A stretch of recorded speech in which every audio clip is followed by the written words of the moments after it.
Heyo! What is good, everybody? I'm actually going to adjust the light. I forgot to. Hold on.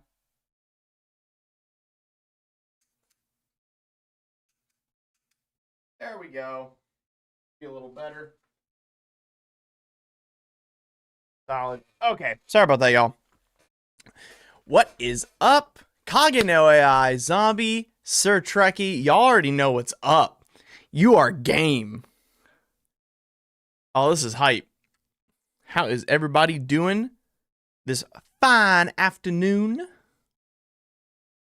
See, I got one more I can't see at the bottom of my screen. Let me fix that. There we go. What's up, Kage no AI? What is good? I'm going to put some music on here for us.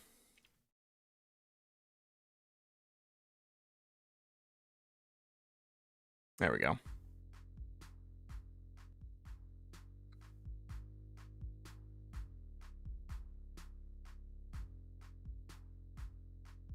What is up, Roadnass? Right, Mindsberg, I completely get it. Mustache Homie Support Squad, baby!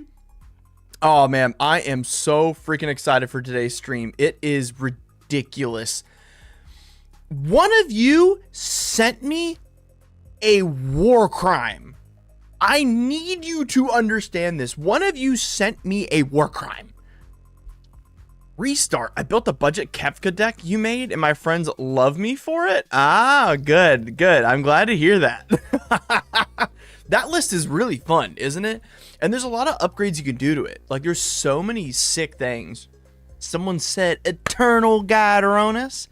Oh, what a great card. You know, I used to be able to play that in Modern. I miss Mono Green Stompy so much. God, I miss Mono Green Stompy. What a fun time, you know? And that card was such a powerhouse when it came out. I remember seeing that spoiled along with Finale of Devastation, and we were just like, it was terrifying.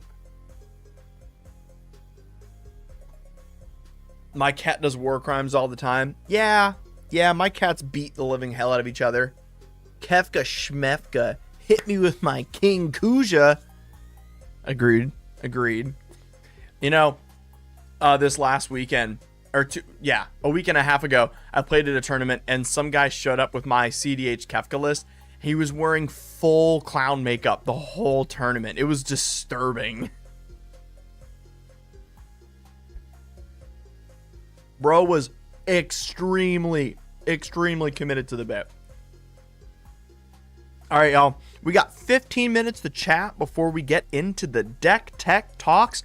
I would like to let you know 5 new signups happened since last stream for custom decks. You guys are awesome. Thank you so much.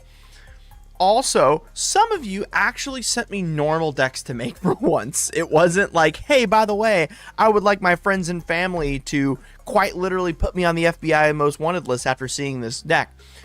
I love making those too, don't get me wrong. It was just nice to have a mix, you know? I think I had 2 deck submissions that were like, hello, DefCat, I am a healthy individual and I would like a deck that I can play with people that like me. And I was like, yes, sir.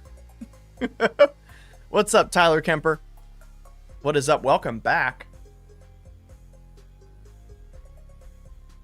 How are we on music volumes, guys? Are we happy with the volumes right now? I think this is where I had it set last time we were streaming. For those of you that were looking forward to an upgraded stream, I have secured my first sponsor. I decided when I made this channel that I would not take sponsors unless I was like super committed and excited to what they are.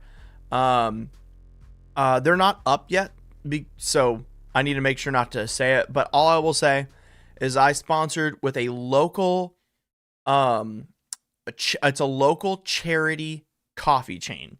So you guys are going to have sponsors for me that are like actually wholesome, help my community out, you know, donate. I'm not going to be taking Shadow Legends ever, any of that crap. So don't worry about that ever.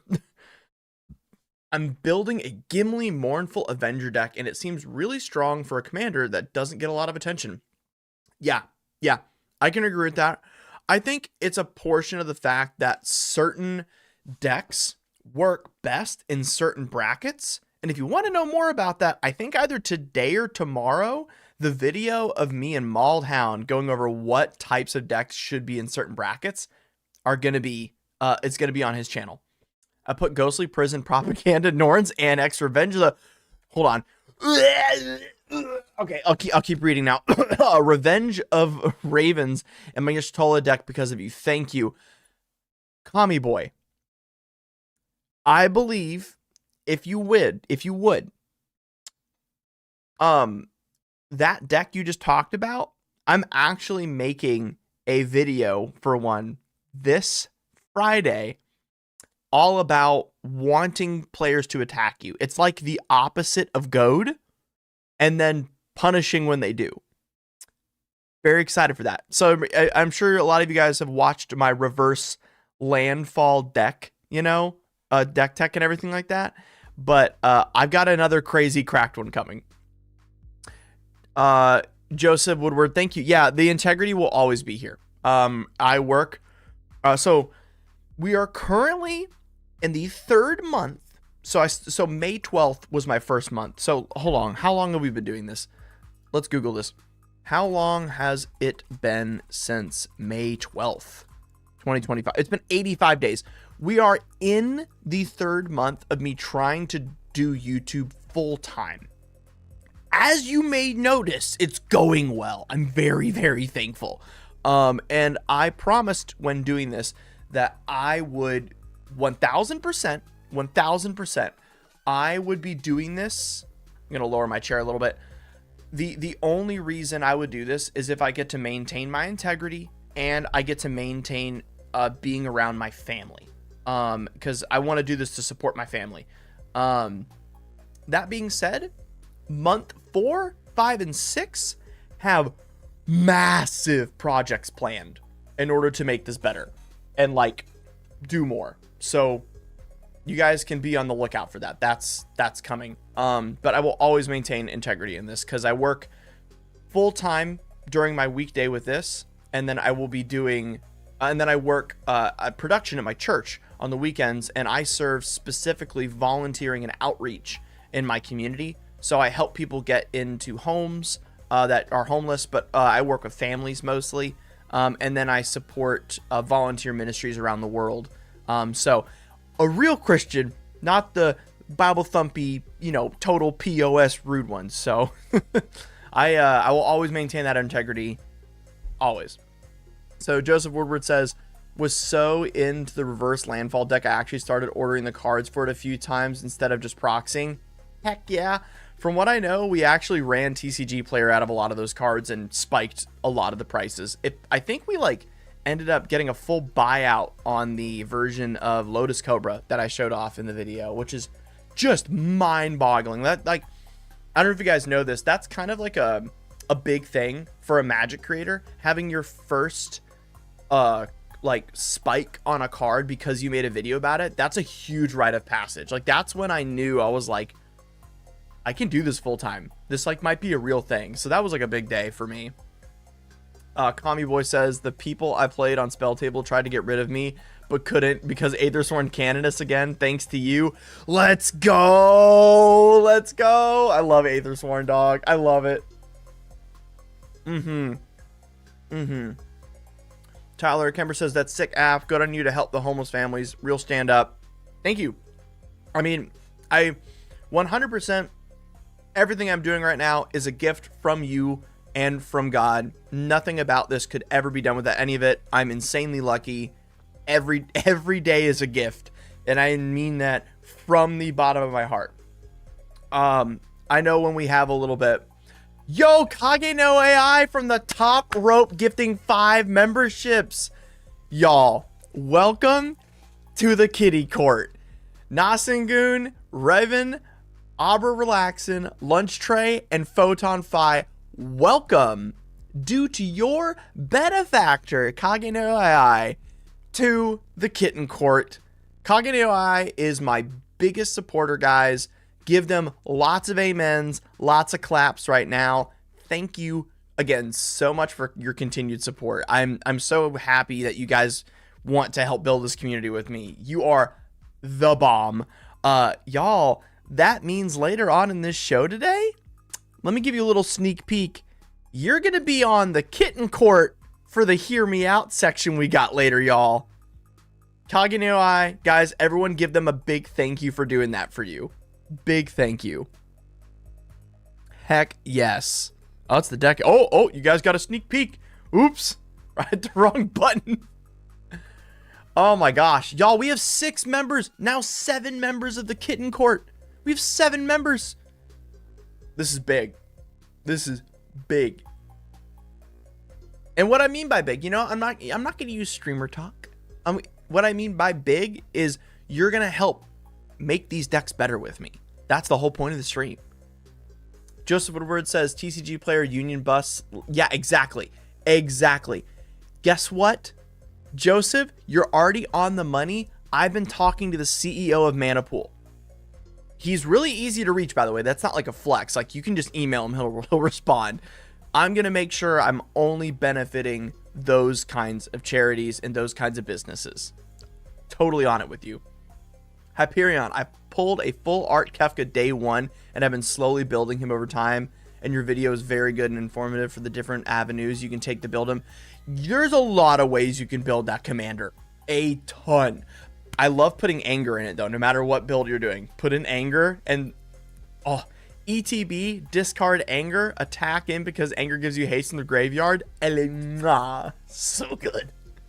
Everyone, again, give some amens, give some hypes, give some claps to Kagenoi for doing that for the community. Thank you so much. Oh my gosh. Like, I'm so excited for today's stream. This is looking like to be our best stream already. And we haven't even gotten into the insane decks that we did. Also, for those of you who are early to this stream, little bit of announcement. Tomorrow, we got a big video coming out. A very big video. Kage no AI ordered their own personal deck tech video for the channel, which, by the way, is possible. If you want your own video or your own deck on this stream or on the channel, go to the Patreon. We're filling up. But you're going to watch how nuts I go for these Patreon videos. They are so much fun. The payment that I get from you guys buying one of those videos, I get to block off an entire 48 hours to go create those videos and get to do sketches for it. They're very high effort. I'm very excited about it. Yeah, the backside goes crazy, but honestly, it doesn't seem that fun to actually play. Yes, Hyperion.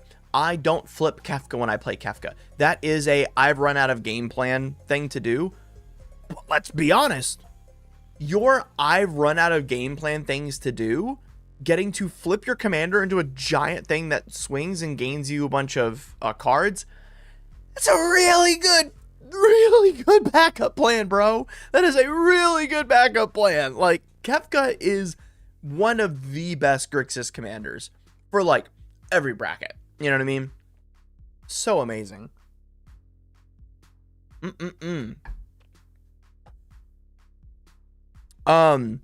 Also, I promised you guys last week that this week would be different on stream. I got new sponsors, and so I've been having to spend my time working with them rather than working on the stream. So we're doing it next week. But the reason I didn't is because they are going to be paying for some of the stuff that I needed to upgrade the stream. So we are getting full 3D green screen environments for the stream next week. I hope you guys are excited about that.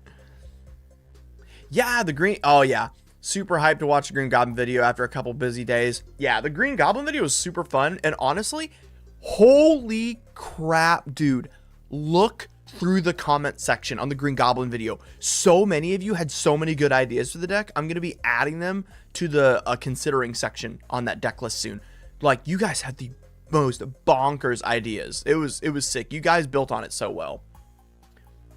Yeah, flipping Kefka is exactly like flipping a tally. Absolutely. Tyler, that's a great one-to-one comparison. So true. Kami, you're from Vietnam. That's wonderful. Yeah, Midnight Magic, baby. So, for those of you over in Asia, I'm going to be visiting Asia next year, I think a couple times. So, if you didn't know this, my wife is from China. She's also the most incredible woman in the entire world. She is perfect. I love her. We're going to be going over there, and I'm going to be trying to do a fan meetup close to a train station. So, like, somewhere we could easily take bullet trains to go see each other. So, that will be happening.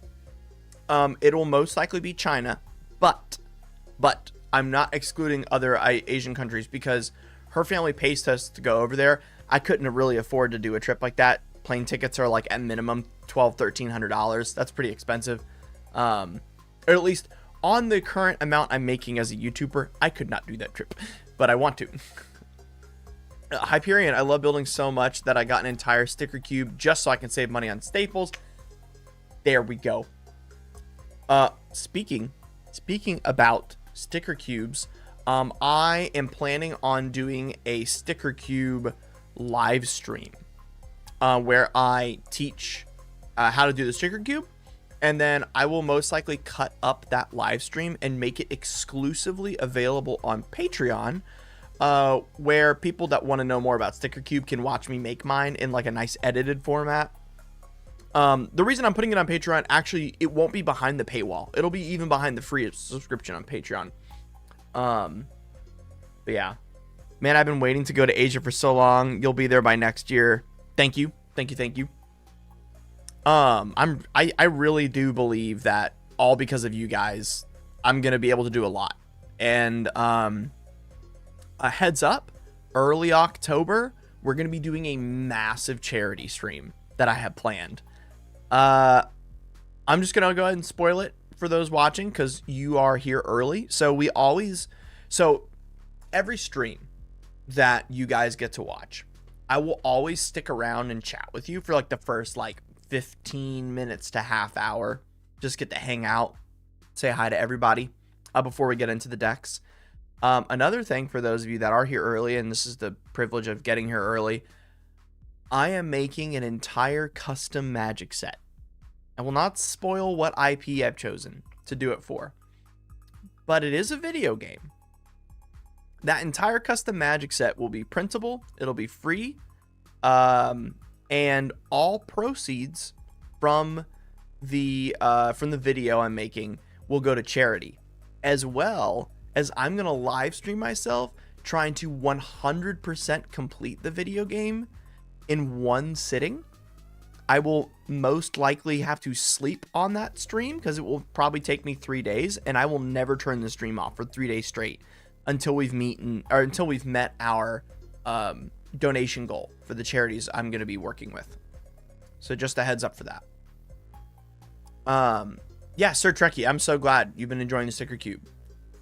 Yes, and then tomorrow night, if any of you guys sign up, y'all, tomorrow night is game night. We're going to be hanging out on the Discord and playing board games together and Magic together. So join the Patreon if you want to be a part of that. So game night is tomorrow night. It's going to be open-ended on the timing. This basically the second I'm done working on videos tomorrow, I'm just going to be on the Discord hanging out, like the moment I have the time. So I'm going to try to be on probably from anywhere between like 4 or 5 p.m. EST all the way until like maybe like 8-9 o'clock EST. I'm really hoping to play some Catan if you guys want to. I love playing Catan.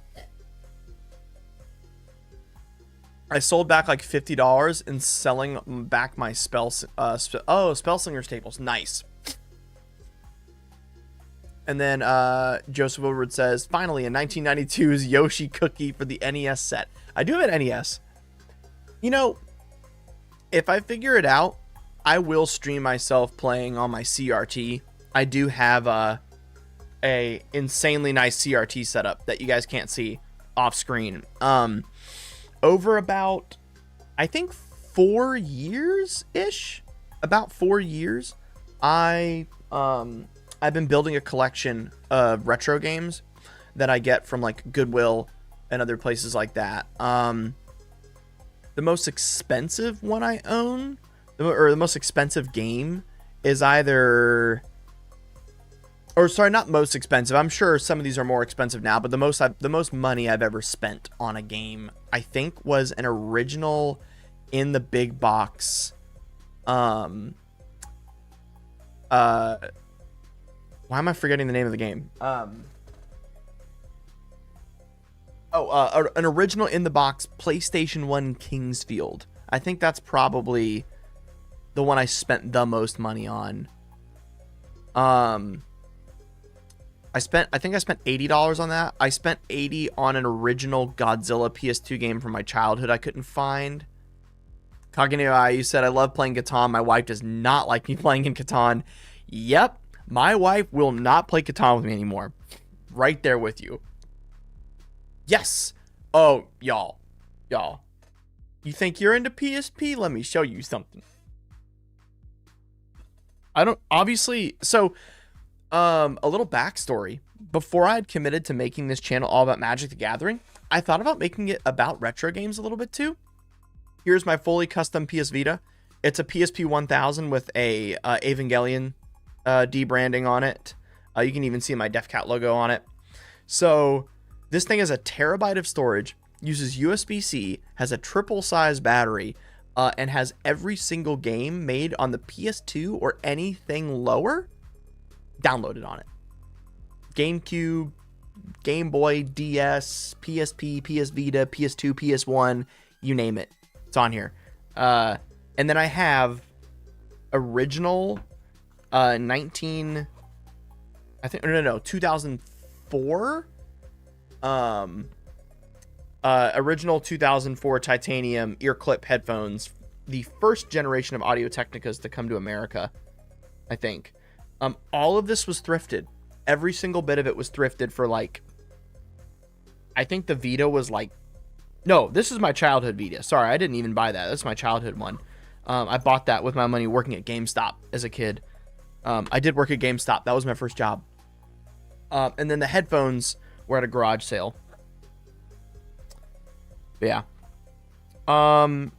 Chat, are we ready for...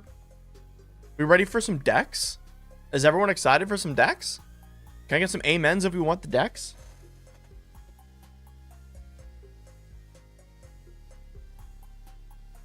Oh, Hyperion, that's hilarious. Your grandmother tells stories about the menace you are playing Catan. Oh my gosh.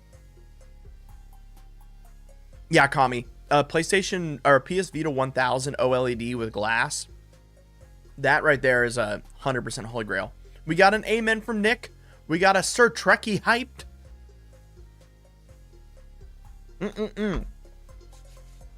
All right. Sir Trekkie, you were the first to say hello. Or sorry, we're the first to say hyped for decks. We will start with yours. Ladies and gentlemen. Hold on, we get some epic music on. Hold on.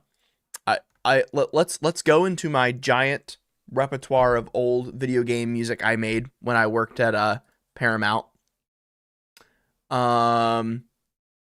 Let's grab this here. Hold on. I got some epic music. Hold on. Oh, where is it? Nope. Oh, I'm trying to find the song. We gotta have a nice build up here. Ooh, I got it. I'm gonna shoot you guys a song from my album for a game called Hordeville that never came out.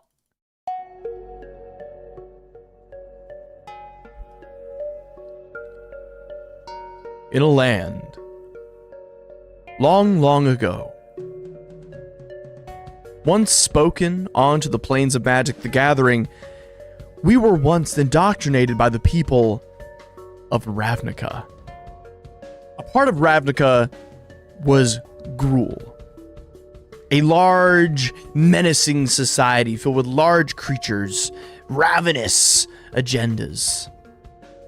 And with that, we have a commander that truly shows off the Gruul game plan. But there's a secret to this, y'all.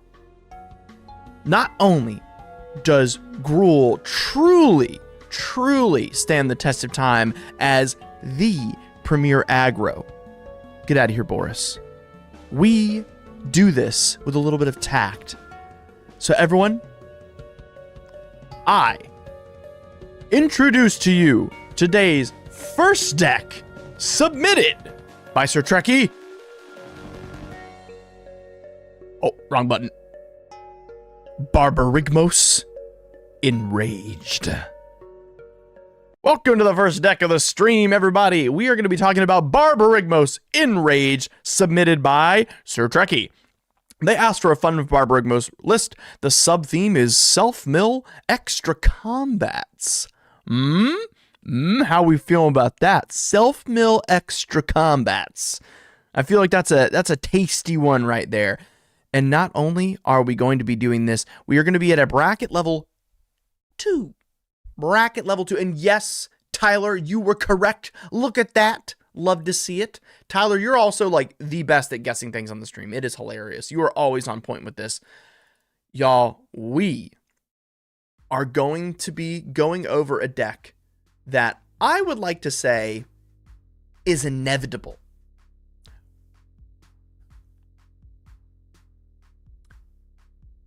Their ideal date and coffee order. Not a coffee person. That's okay. Ideal date is loves going out for the best food to find.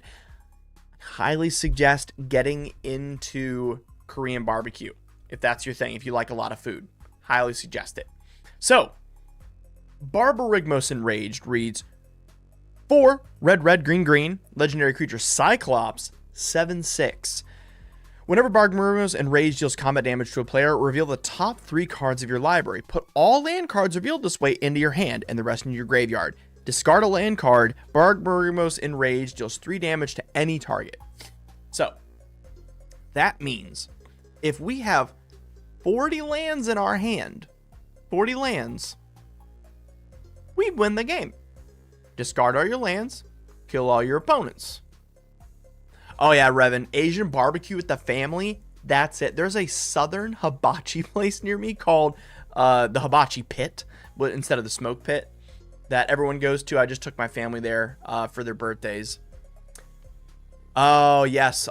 Always have to think about the naming change that happened in the rules after this. Yes, if you guys didn't know this, Barbarigmos Enraged was in a huge deck scandal in a tournament. I need to blow my nose before we get started. Ooh, a little stuffy today. So, there was a ruling call that happened where someone asked to get Barbarigmos out of their deck during a search. And when they called for Barbarigmos from the search, they ended up getting technically a fail to find because they didn't name the full name of the card. They just said Barbarigmos. When, technically speaking by the card, you had to say Barbarigmos Enraged. Oh yeah, Korean fried chicken is the best. Absolutely. I'll take Korean fried chicken most days over Southern fried chicken. Unless I want a big meal, then it's Southern fried chicken. But like as like a small meal or a snack, yeah, Korean fried, 100%. 100%. Yeah, I 1000% agree with that. Okay, so this deck list obviously is going to run a lot of lands. Let's get that out of the way. Some extra combats. But y'all, I've packed this deck with nutso spice. I cannot wait to show you. Let's get into the deck, y'all. Boom. Oh, I'm seeing some of the spice already. Okay. So let's update what deck we are talking about this week. Get the correct image up here. Oops. And there we go. Now it should say we're brewing Barbarigmos. There we are. Okay, awesome. Oh, yeah. Wacky Pizza Man. I love a good ramen bowl. Oh, my gosh. We have an amazing Silver Lake place near us that does that. Guys, make sure you opt in to be able to receive gifted memberships. I believe you click the join button, then click the ellipses. Yes, if you guys want to get gifted a membership, make sure to do that. Thank you, Cognito. I appreciate that so much. So, everybody, welcome to the Deck Tech. We're about to go over everything that makes Barbarigmos slap and how I was able to make one of the most powerful decks in Bracket 2 without being a bad actor about it either. What's awesome about this deck is that I would like to say it has a level of inevitability. A bad Bracket 2 list, and I've kind of talked about this a little bit or hinted at it with you guys, but a bad Bracket 2 list can't win by turn 7 or 8. The problem is, honestly, any pre-con list made before the year like 2020 often runs into this. It's a pile of cool, like, value and, like, things that generally help you along, but you run into this, like, really significant issue where the game, the pre-con just doesn't have things to end the game. It's nothing that snowballs enough, right?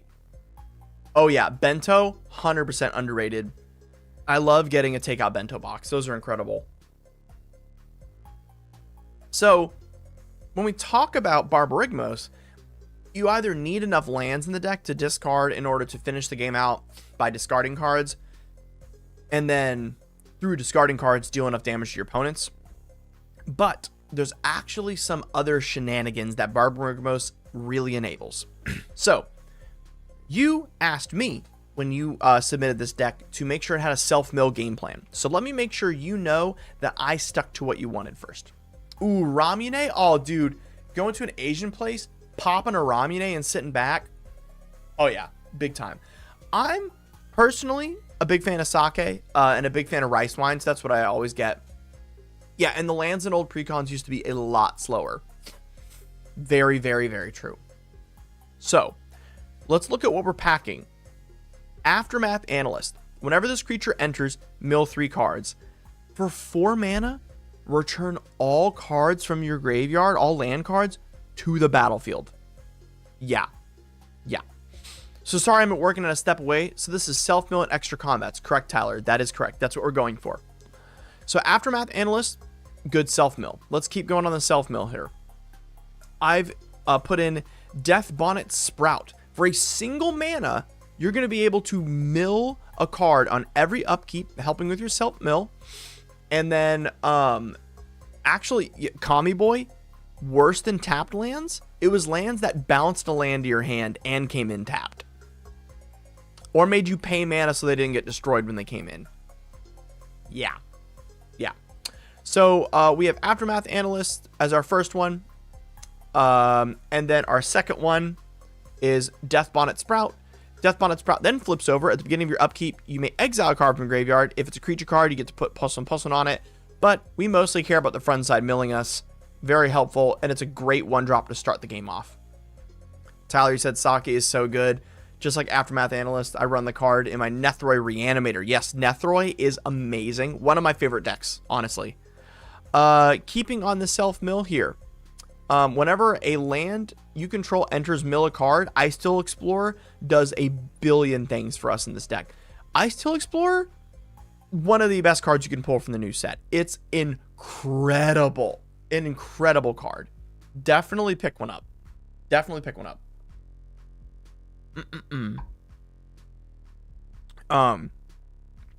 By the way, this is a protein shake. Pretty good. It's pretty good. Yeah, Sake is so good, yeah. Ice Chill is nuts. It is a carry card. Completely agree. So, let's get into some of the other really, really, really big, exciting ones. Boom. Lumra. You saw it coming. When it enters, mill 4 cards, return all land cards from your graveyard to the battlefield tapped. Also, a giant green game slam. It's almost a coked up version of Aftermath Analyst, hence people call it the Cocaine Bear. Very, very, very good card. Next, we have Patchwork Beastie. A lot of people hadn't heard of this card. It's very good. Ooh, the alt art for Ice Till, very good. So it has Delirium. Whenever it can't attack unless you have 4 or more cards. We don't care about that. But it is a 1 mana 3/3, so really good. Ooh, Simic standard landfall with Ice Till. Oh yeah. And yeah, Lumra is an insane amount of value. Completely agree, Revan. So Patrick BC says at the beginning of your upkeep, you may mill a card. That is a nice one. Being able to may is very good. That way you've ever put something on top. Very important. Next up, for the milling, we have, where did I put it? A 3 mana one, Splinter Fright. Its power and toughness are equal to the number of creature cards in your graveyard. Very helpful. And at the beginning of your upkeep, mill 2 cards. Also a great one. After that, we're going to go down to enchantments for our self-mill. We have Crawling Infestation.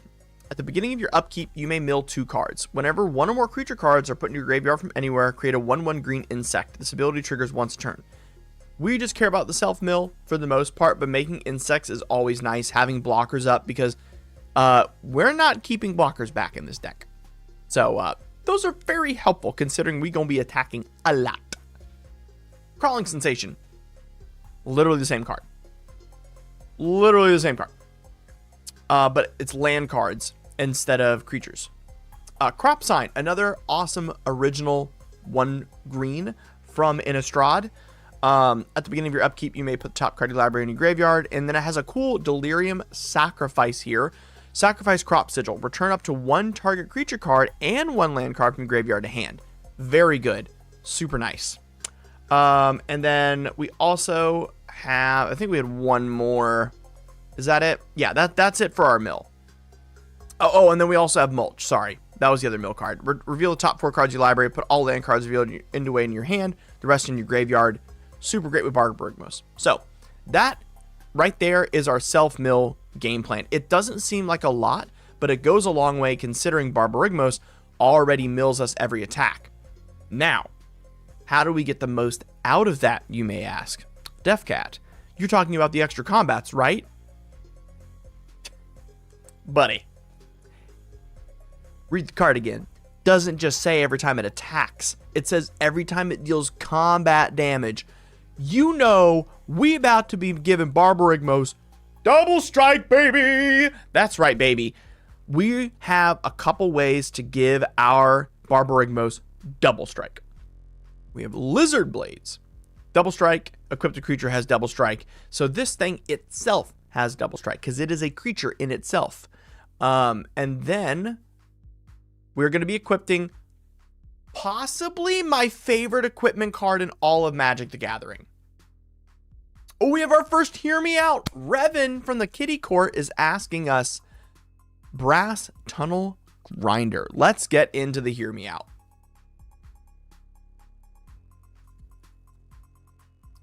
Brass Tunnel Grinder, 2 colorless and a red legendary artifact from the newest of our Exelon sets.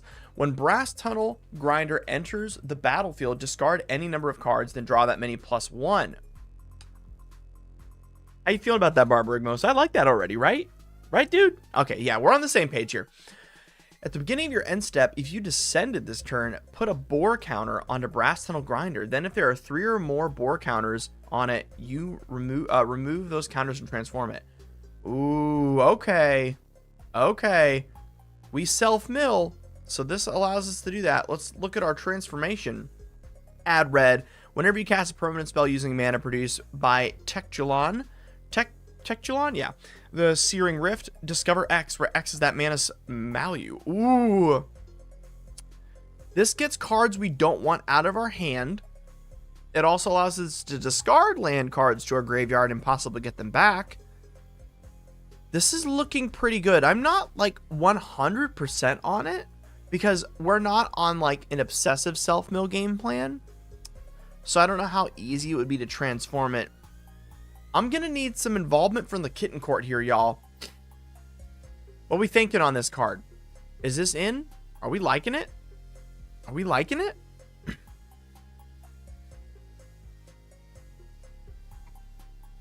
need y'all's opinion.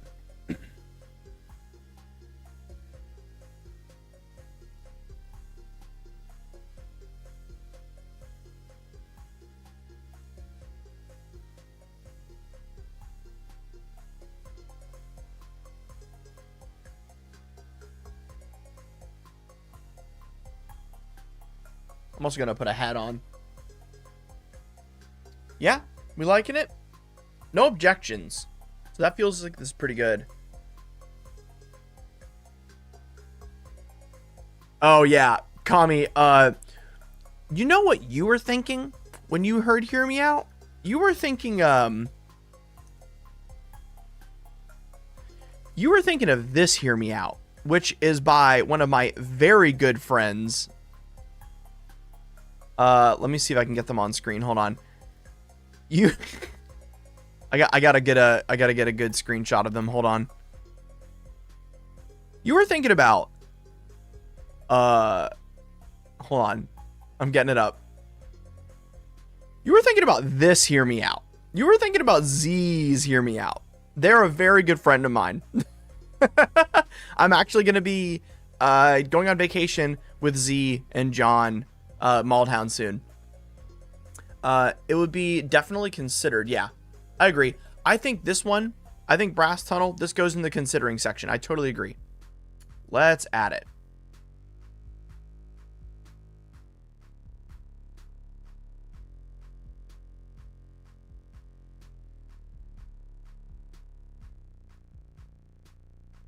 Cool. That is in the considering section. All right, y'all. Now, we've talked about Self-Mill. We've talked about Double Strike.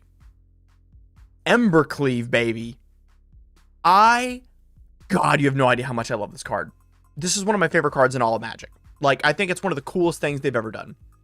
It seems pretty good, just so you can cycle some cards out of your hand, plus some synergy. Yeah, I agree. It's the cycling, like we said. That I totally agree with that. So, Embercleave says, Flash. This spell costs 1 less to cast for each attacking creature. Oh yeah. Oh yeah, Tyler. We got that coming up. I hope you're excited. It's a very fun deck. It's a very fun list I've got coming up. Get ready. So a cryptid creature gets +1/+1 and has Double Strike and Trample. We like this card because it's a combat trick. It's flash enabled. But since we already have other ways to give our commander Double Strike, we have another target for this card in our deck. I can't wait to show it to you guys. Annex, Hardened of the Forge.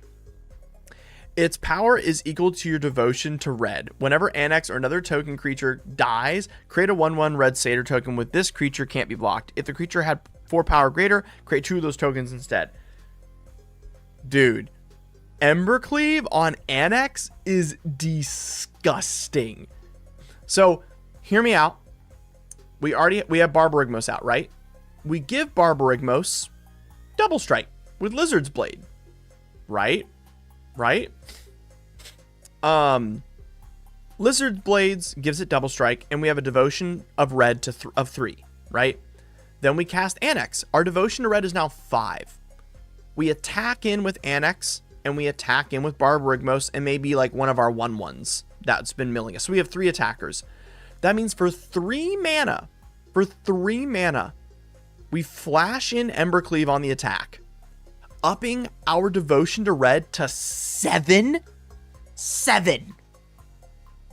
And now, Embercleave turns our Annex in the Forge into an 8/12 Double Strike with Trample.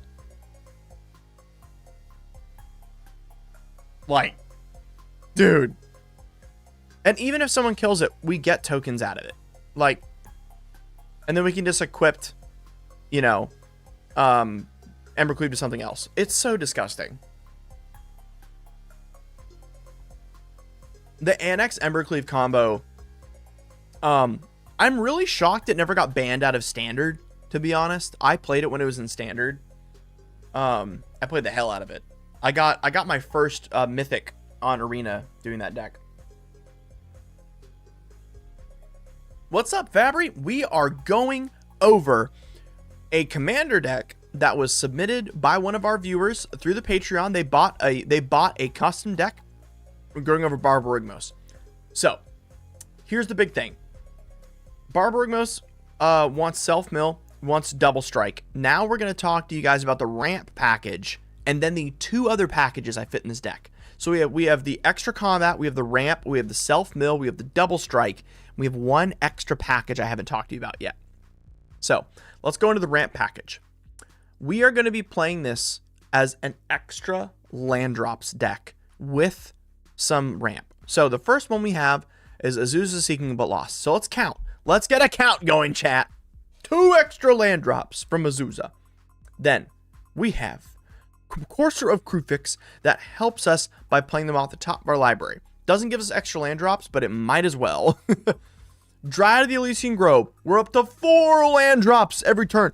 4 land drops, baby. Y'all, Ice Till Explorer. Boom! We're at 5 land drops, baby. We're gonna have to get a new hand. Mina Den Wild. Boom, baby. We got 6. We're at 6 extra land drops. Oracle of Moldiah. Boom! We're at 7 extra land drops per turn, baby. Oh, what's that? You thought we were done? We ain't even done with the creatures, baby. Wayward Swordtooth. We're up to 8 extra land drops a turn, baby. 8. And we're not done. Gira per Ori, baby. 9. At the beginning of each player's upkeep, if there's no cards in hand, they draw 3 cards. We're going to be running out of cards in hand, baby. Burgeoning technically counts. Technically. Exploration. 10. We're at 10 extra land drops. We are at 10 extra land drops. 11. We broke the internet, baby. Rites of Flourishing. At the beginning of each player's draw step, draw an additional card, and each player may play an additional land per turn. 11 land drops, baby! 11 extra land drops. And I controlled myself. There are other cards that do this. I stopped myself. And ladies and gentlemen, we are running 43 lands. 43. On top of all this, we are running, in fact, with our ramp package, we are still running Birds of Paradise, Burning Tree Emissary, Elvish Mystic, Llanowar Elves, and Ragavan Nimble Pilfer. So we do have some cards that, in general, increase our mana production. As you can see, we are not running Sol Ring. You want to know why? We're not boring. I'm not a little... Yeah. No Sol Ring. Get it out of here. Don't care. Next. Now, y'all. Hear me out. All fates. Sir Trekkie, although you are not a member of the Kitten Court yet to do a Hear Me Out, this is your deck, so you absolutely get to still do a Hear Me Out. Let's do it. It is All Fates Scroll. Oh, baby, a new card. Let's read this. Add 3 colors, add mana, end of color, 7, sacrifice this artifact, draw X cards, where X is the number of different lands you... Ooh, baby, that's a good card. That's a good card. That's going in the deck. Holy smokes. Whoa.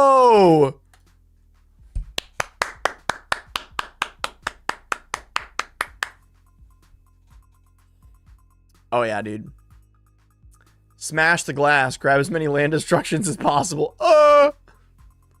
There's a 5-mana card that I can't think of that might be good in here. It's 3 green. Choose a permanent type. Return all cards. Oh, baby. It's already in here. Already in here. From the top rope. Asked by our boy already. Creeping Renaissance. Choose a permanent type. Return all cards in the chosen type from your graveyard to your hand, baby. Super good. Super good. Kami, if you want to give me a Hear Me Out, please join the whoops, wrong button. Join on YouTube. We do Hear Me Outs for anyone in the Kitten Court. Those are people that are a part of the YouTube group thing. What do they call that when you're subscribed to my YouTube channel in the little member, becoming a member? Sir Trekkie Top Rope Baby joining the Kitten Court. Welcome to the Kitten Court. Glad to have you. Right. It feels like a Jund Precon because we are in bracket 2, right? That is the point. That is the point. Heck yes. Oh, Kageneo AI, you gifted that? Dude, you're the bomb.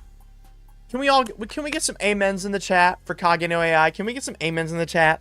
Thank you so much. What a blessing. What a blessing of a human being.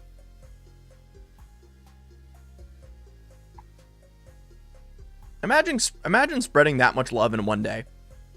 Thank you, Kageneo. Thank you so much. Y'all, we talked about the extra land drops. We talked about the art or the ramp package. We've talked about Double Strike. Oh, you didn't get that one. Okay, good. Y'all, it's time.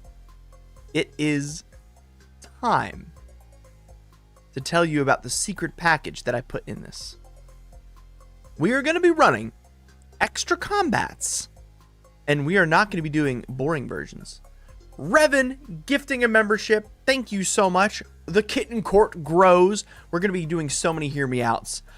Ooh, good Hear Me Out, Kage no AI. Oh my gosh. Wacky Pizza Man, welcome. Hey, what's up, Tyler? Welcome to the Kitten Club. The Kitten Court is growing. Soon, we shall dethrone the U.S. government, and we shall be the ruling entity. I think this is pretty reasonable. What are you guys thinking about that? You know, I, for one, hate the government. You know, the government. So, this is great. Oh my gosh, you guys are the bomb. You guys are the bomb. Thank you so much. Well, let's get into the content that you wanted. Hear Me Out. Titania Voice of Gaia. Great Hear Me Out.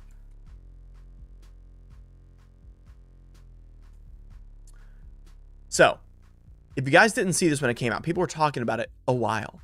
All hail the Meocracy. That's going in. That's in the book. That's going in legislature. No way Barbara goes enraged. Yes, Morton. Dude, I'm so glad. Yeah, this is going to be an awesome deck. So, if you guys weren't around, this card made a really big splash in Standard when it came out. It's super fun. Whenever one or more land cards are put into the graveyard from anywhere, gain 2 life at the beginning of your upkeep. If there are 4 or more land cards in your graveyard, and you both control Titania Voice of Gaia and a land name Argoth Sanctum of Nature, exile them and they meld. This should have been in the deck. This is a very easy include. I completely agree with you. Let's put it in and make sure we put the land in. Top rope idea. Super happy with that.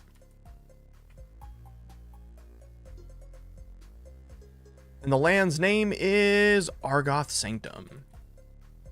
What a cool name also. Like, I love it when they give it super, like, truly fantasy, style names.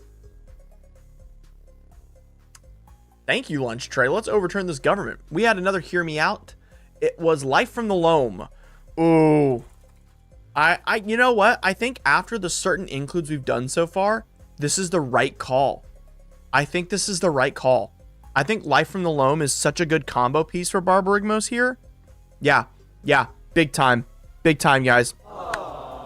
Good suggestion. Good suggestion. Absolutely. Straight into the deck. Do we have any other Hear Me Outs? Let's look at this. Revan, yeah, I have that in Conduit of Worlds. Yes, very good. Favorite pet deck, wanted to share love for it and support DefCat. Thank you, Sir Trekkie. Yeah, melding cards are insanely fun. Absolutely. Oh gosh. Yeah, big. So, y'all, it's time to unveil the secret tech I added to this. We have a landfall package so insane. It's so insane. Avenger of Zendikar, Plants. Whenever a land enters the battlefield under your control, you may put a +1/+1 counter on each plant creature you control. That's going to get big very freaking quickly. Very quickly. Also, on top of this, on top of all the landfall cards, we have a combo with it we're going to show off too. We're also going to be playing Green Sleeves, baby, making a 3/3 Badger on landfall. That means every fetch makes 2 3/3s. Morag, Fury of Akum.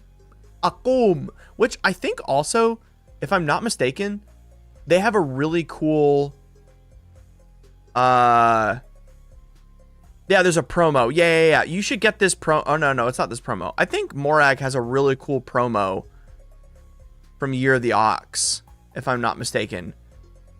Either way, fantastic card. They'll love this art for it too. The Zendikar art for it is sick as hell.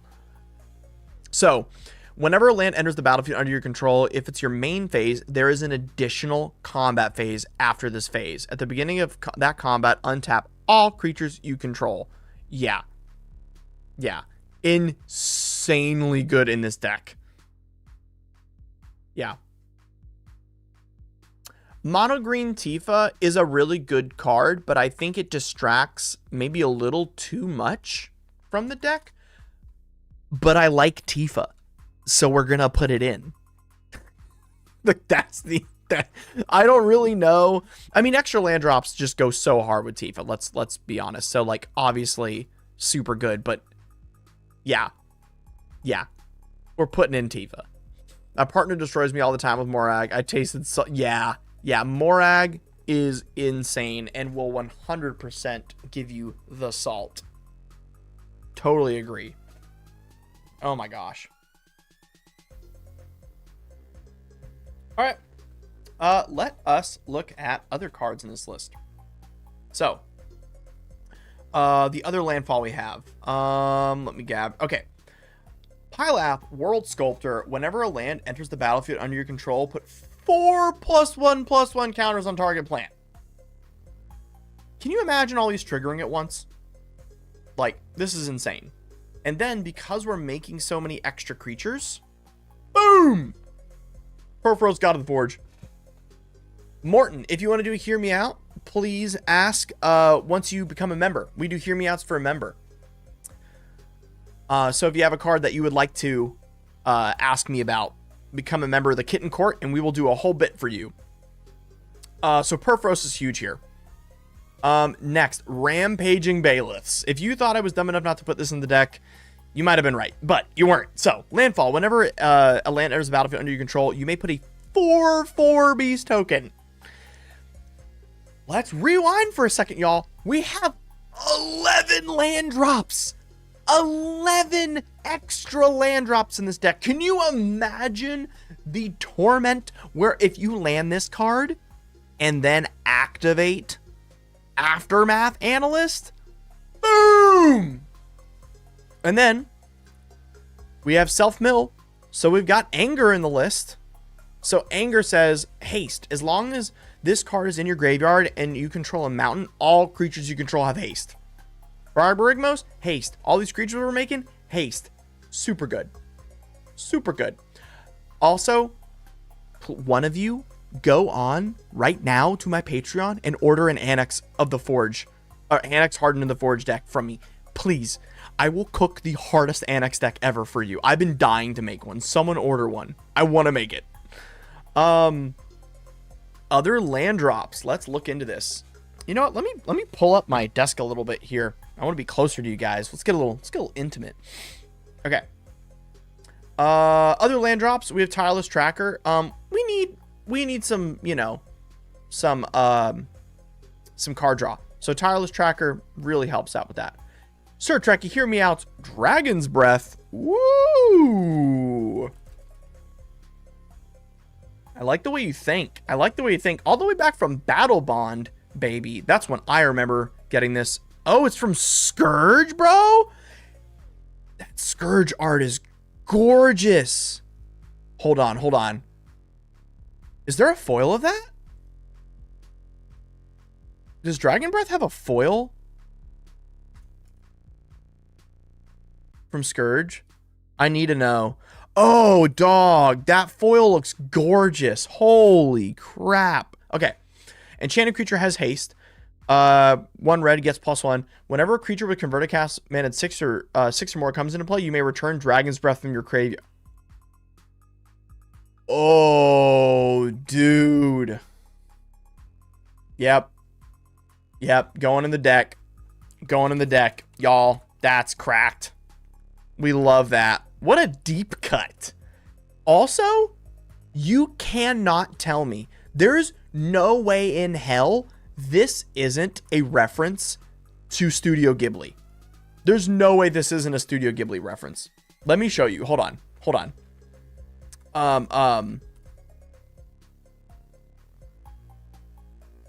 Y'all. How is this not a reference to one of the coolest scenes in all of anime? Look at that. Okay, look, there's the card, right? There's the card. That's got to be a reference to the boar. The boar god. Hold on, let me give you another picture. Oh, dude, there's no way this isn't a boar god reference. This has to be. Yeah, that's sick. That's sick as hell. We do have Frenzy Baloth. Yes. I gotta teach you all the Borb Tech Def Cat. Yeah, dude. Thank you. The other thing I added in this deck for you. We're gonna be going over this now. Some extra tech for your deck. Cultivator Colossus. Yeah. Cultivator Colossus' power and toughness are equal to the number of lands you control. Whenever this creature enters, you may put a land card from your hand onto the battlefield. If you do, draw a card. This will draw you your entire deck. You will instantly be able to win if you play this. This is just game ending instantly in this deck with 45 lands. So, Sir Trekkie, I hope I'm teaching you something too. Oh yeah, Wizards of the Coast, 100% weaves. Oh, but dog, that Hatsune Miku art was trash. It looked terrible. I hated it. I am a massive Hatsune Miku fan, like massive. I've played all the Hatsune Miku games, listened to it my whole life. I hated the Hatsune Miku art. I did not like it. I'm really sad about it. So now that we got the big combo card out of the way, let's give you guys something. Yes, Tyler, they're already in the list. Correct. So, World at War. After the first post-combat main phase, this turn, there's an additional combat phase followed by an additional main phase. At the beginning of your combat, untap all creatures this turn, and it has Rebound. You can cast this spell from your hand and exile as a resolve, and at the beginning of your next upkeep, it recasts. Yeah. It's insane. Yes, Abundance is also incredible tech. You don't need it, though. I think it takes up a slot in the deck we already want, but Abundance is very good. So you can play World at War and then play Morag, and it's a land during your main phase. That combos. Yeah. Super missed. It's insane. After that, we have Seize the Day. Untap target creature. After this main phase, there's an additional combat phase, followed by an additional main phase. And what have we talked about main phases? Very important. Very, very good, and allows you to keep using the lands you are hitting off of Barbarigmos. After that, Relentless Result, baby. Additional main phase in combat. Boom! We're not done. We're not done. Port Razor, baby. When it deals combat damage to a player, untap each creature you control. After this combat, there's an additional combat main phase. Port Razor can't attack at a player. It's already attacked this turn. You can keep going. You can keep attacking and keep hitting people for more combat steps. You are allowed to do as many Hear Me Outs as you want if you're on the Kitten Court Kagenoi Jessica Thrice Reborn. So let's talk about this card. This is a really, really good point I want to make. So Jessica Thrice Reborn says, when it enters the battlefield with loyalty counters on it for each time you cast your commander from the command zone this turn. 0. Choose a target creature. Until end of turn, this creature would deal combat damage to your opponents. It deals triple that damage instead. Jessica instantly knocks a player out of the deck or out of the game instantly.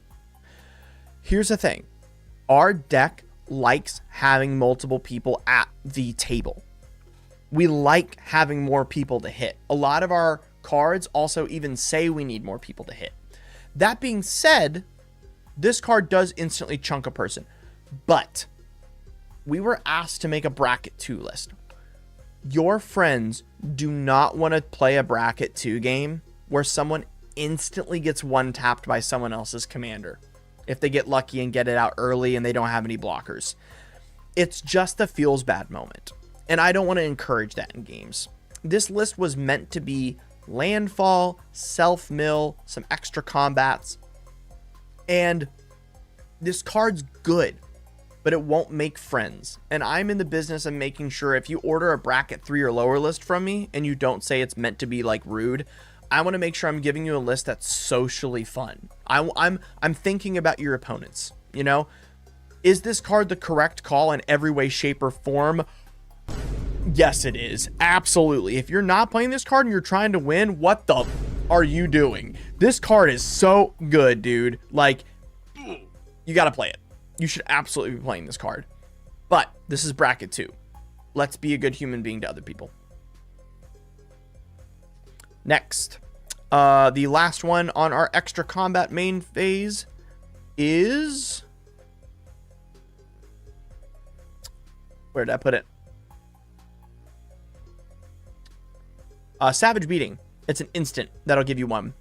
So, if you noticed, I don't have the one from Amonkhet in here.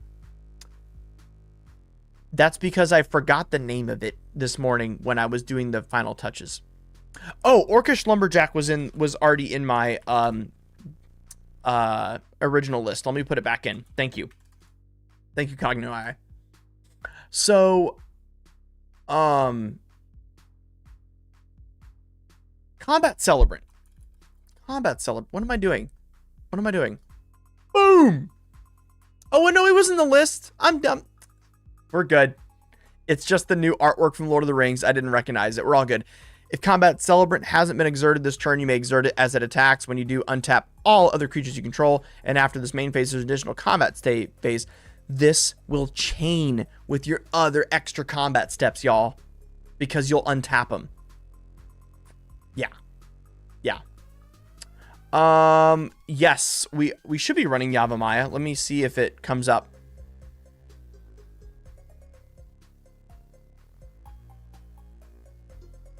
Yes, we were. We're good. We were running it. Let's see what else we got here.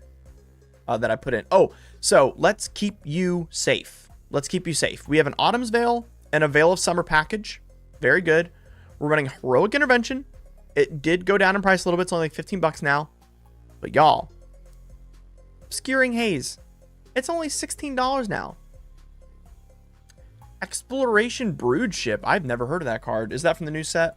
I'm assuming because it's called a ship.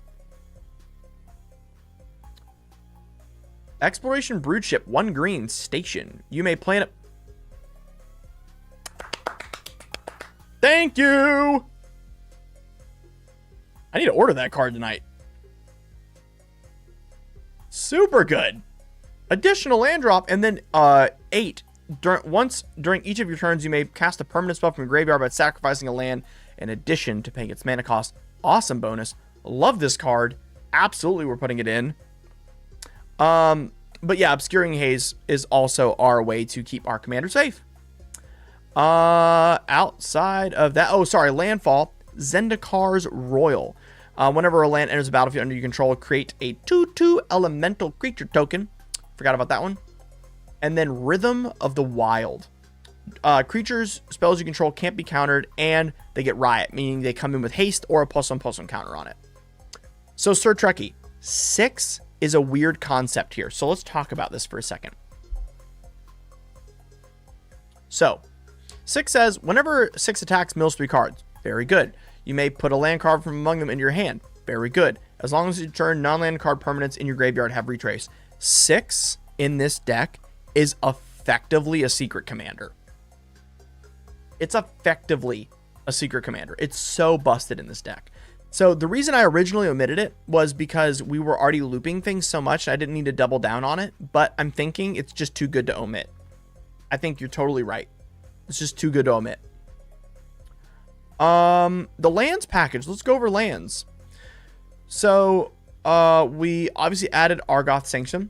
We have a nice filter land of Cascading. Love this card, and it's indestructible, which is nice. Castle Garenbrig. Absolutely. Of course, we're going to put that in the deck. Duh. Grove of the Burn Willows is gorgeous. That's all I'm telling you about it, is that it's gorgeous. And you should put it in because it's really pretty IRL. Handwire Battlements. Oops, sorry, we're in the wrong screen. My bad, guys. So it says you can give a creature haste until end of turn. Super powerful. Super powerful. Not a lot of people play this card when they should. It's only $2. For 5 mana tap, if you both own and control this land and a creature named Handwire, you get to turn it into this. We're not doing that, but it is really cool if you'd like to include it in the deck. What else? Yes. Kessig Wolf Run. X Gruul tap. Target creature gets +X and gains trampled end of turn. Will help you close out games. Ooh, we have another Hear Me Out from Kagino. It's Zell Dinch.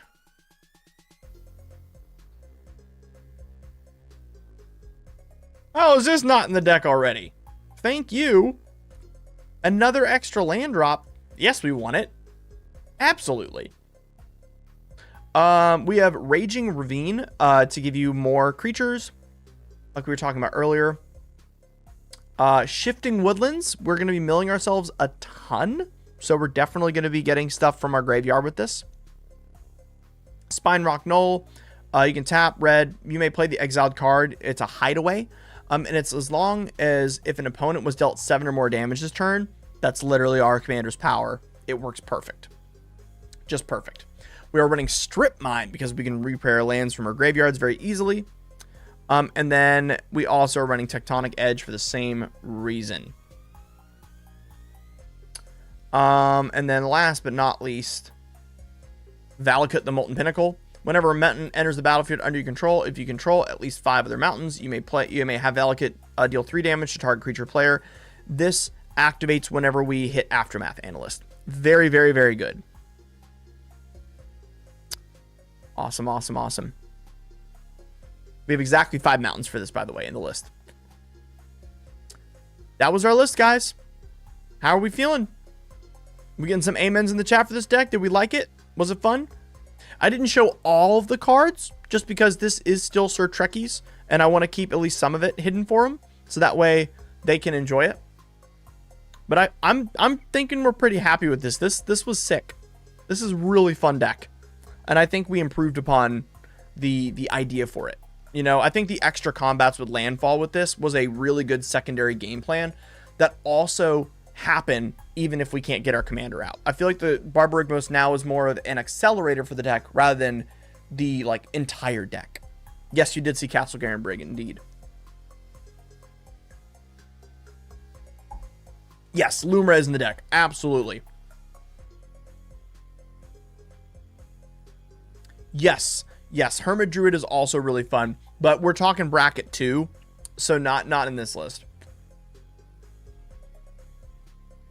Yeah, that's more of like a bracket 3 combo game plan. Let's play the deck a little bit. Let me show you how it plays. Okay.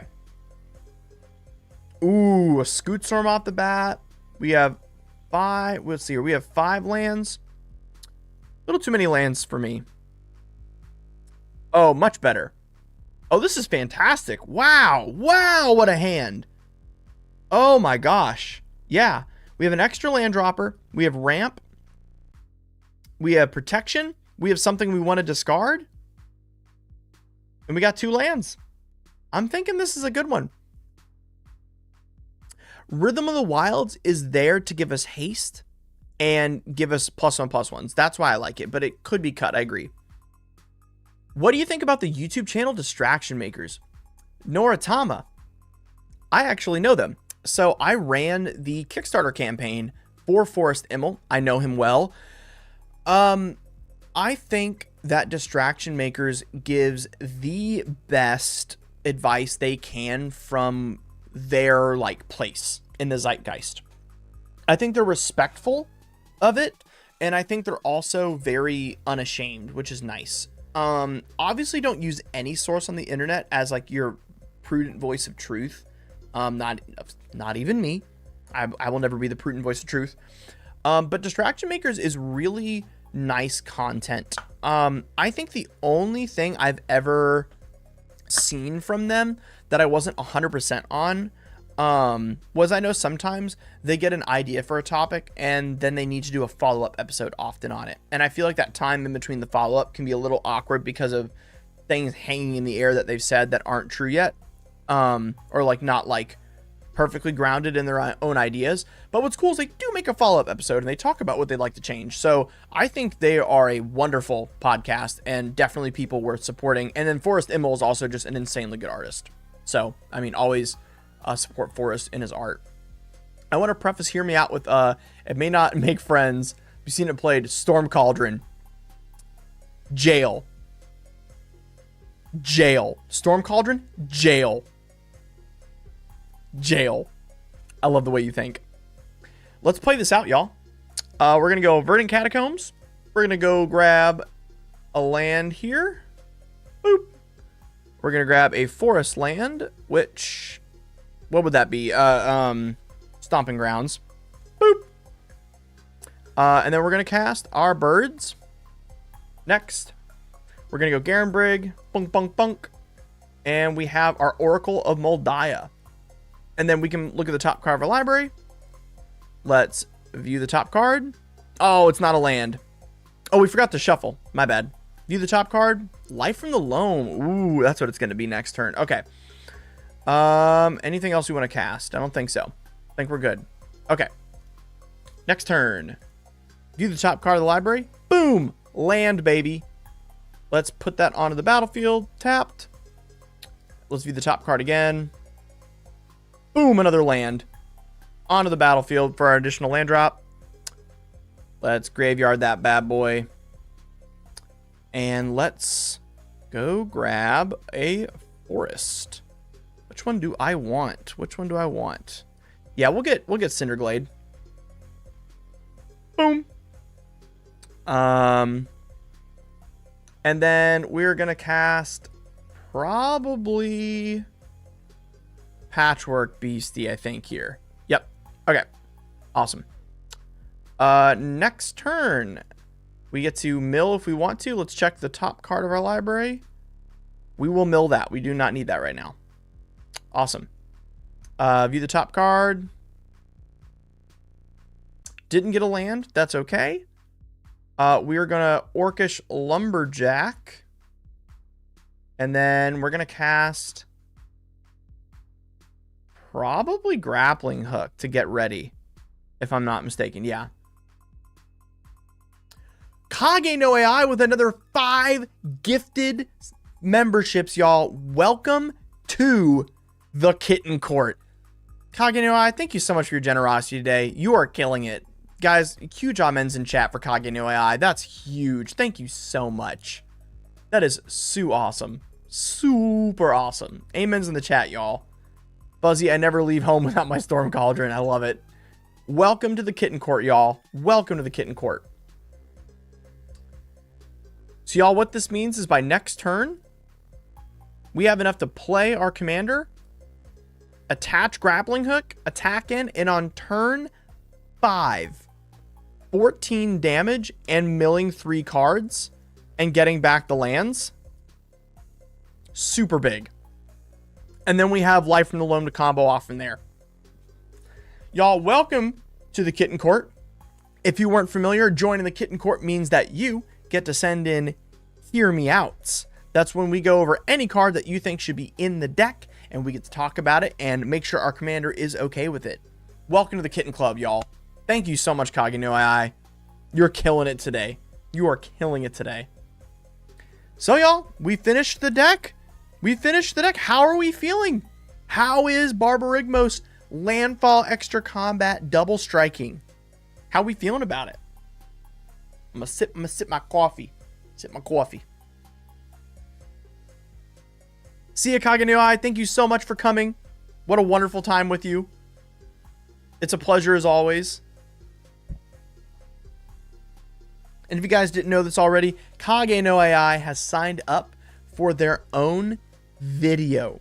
Tomorrow, Kage no AI is getting their entire own 10-minute plus deck tech on a deck they ordered on the Patreon. So if you guys want to be on this stream and get your deck have a deck made for you, shown, or you want a video made for you, go to the Patreon, go subscribe, go sign up, or you can buy one directly through my YouTube channel now.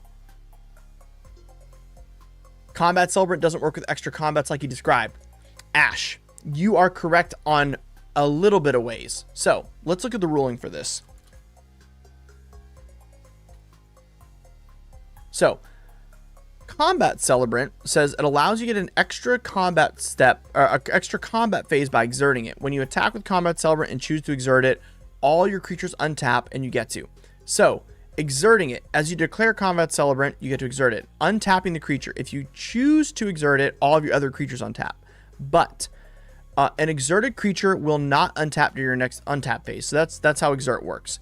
So the idea is, can you get another combat step by continually untapping Combat Celebrant?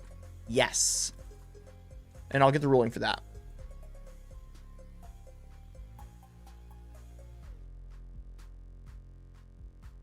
So,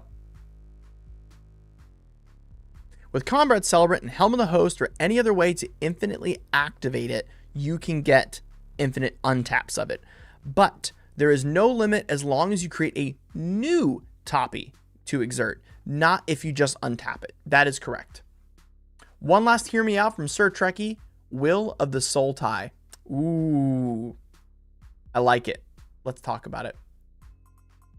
Dim and square, understood. Borb is Borb. I can respect that.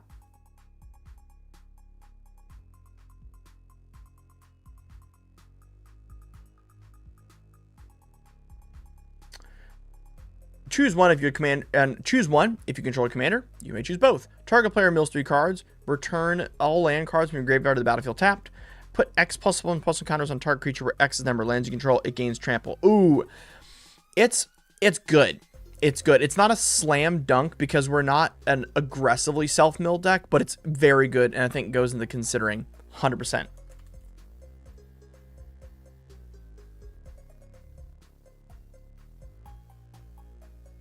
So, Combat Celebrant reads the exert text, and let me get it.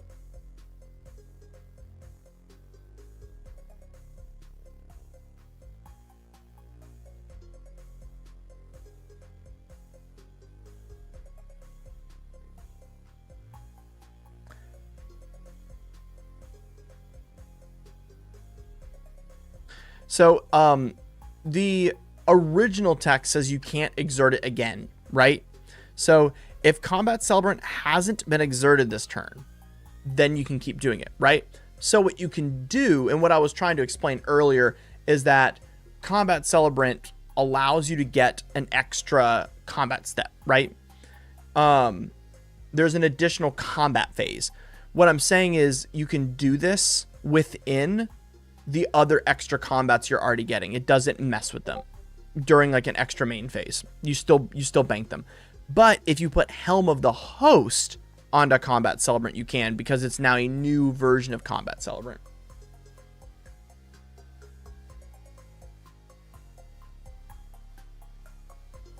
All right, y'all. It's time we moved on to our next deck, and I'm going to save the nasty one for last today. We're going to go on to one that I know is a fan favorite, though. We're about to go to a fan favorite deck, so get ready. a lot of people have been asking for this deck, so I'm very excited. Our next deck was submitted by Soul or Code Exorcist if you're already here.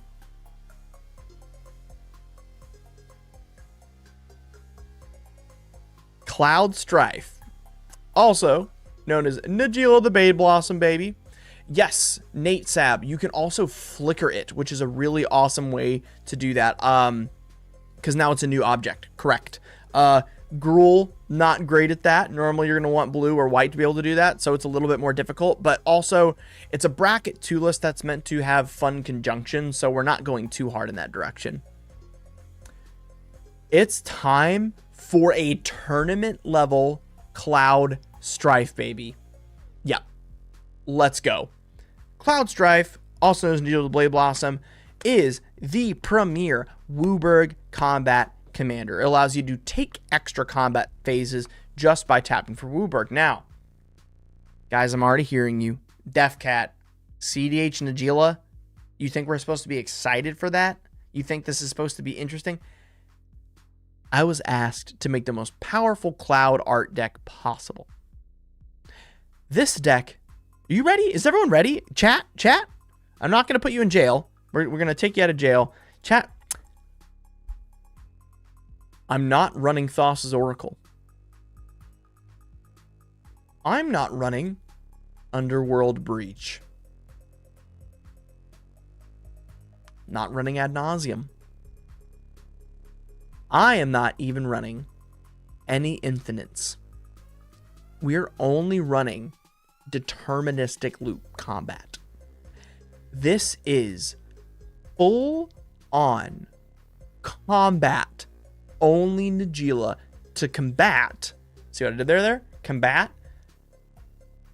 This is to combat the current mid-range meta where games currently on average end on turn 5. I've built this deck to have enough WUBRG attack steps by turn 5 to win the game without having to dig through your butt twin to find the infinite combo. That's right.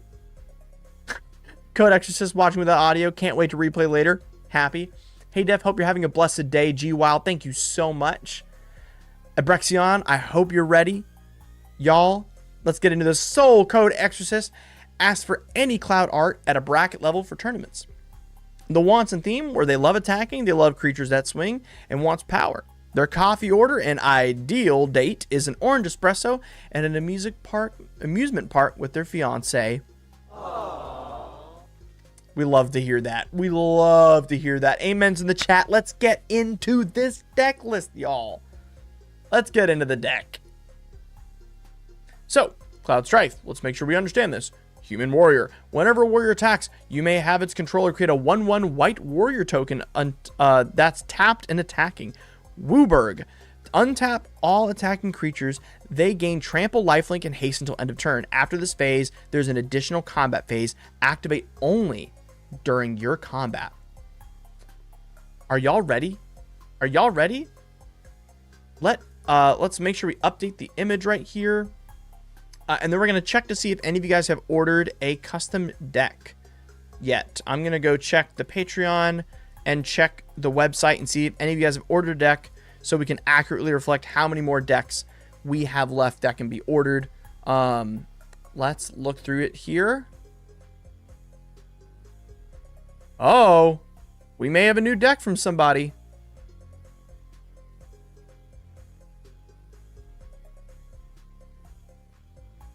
Let's check here.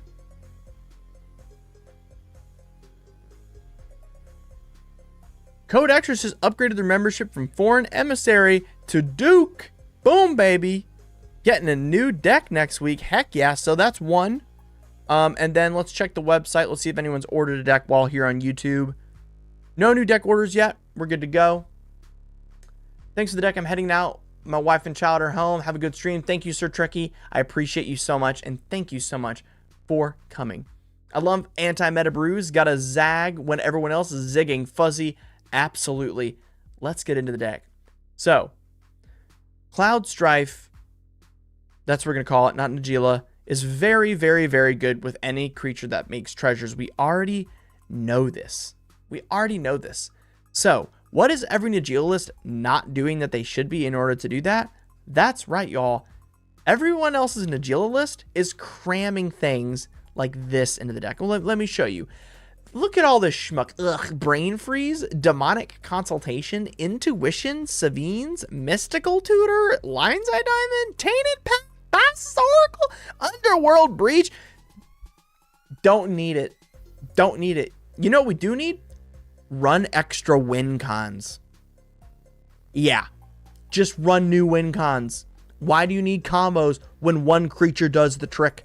Why use lots of word if few word do trick, y'all? From Kevin Malone himself. Let's talk about this right off the bat. We're going to go into the really big creatures for this deck. I'm not even going to tantalize you like talking about the RAM package. First off, an already well-known win con, Grim Hireling. Whenever one or more creatures you control deal combat damage to a player, create 2 treasure tokens. That means if you hit all 3 people, you get enough treasures to instantly go for the win here. You instantly have at least 5 mana every turn to instantly win in combo.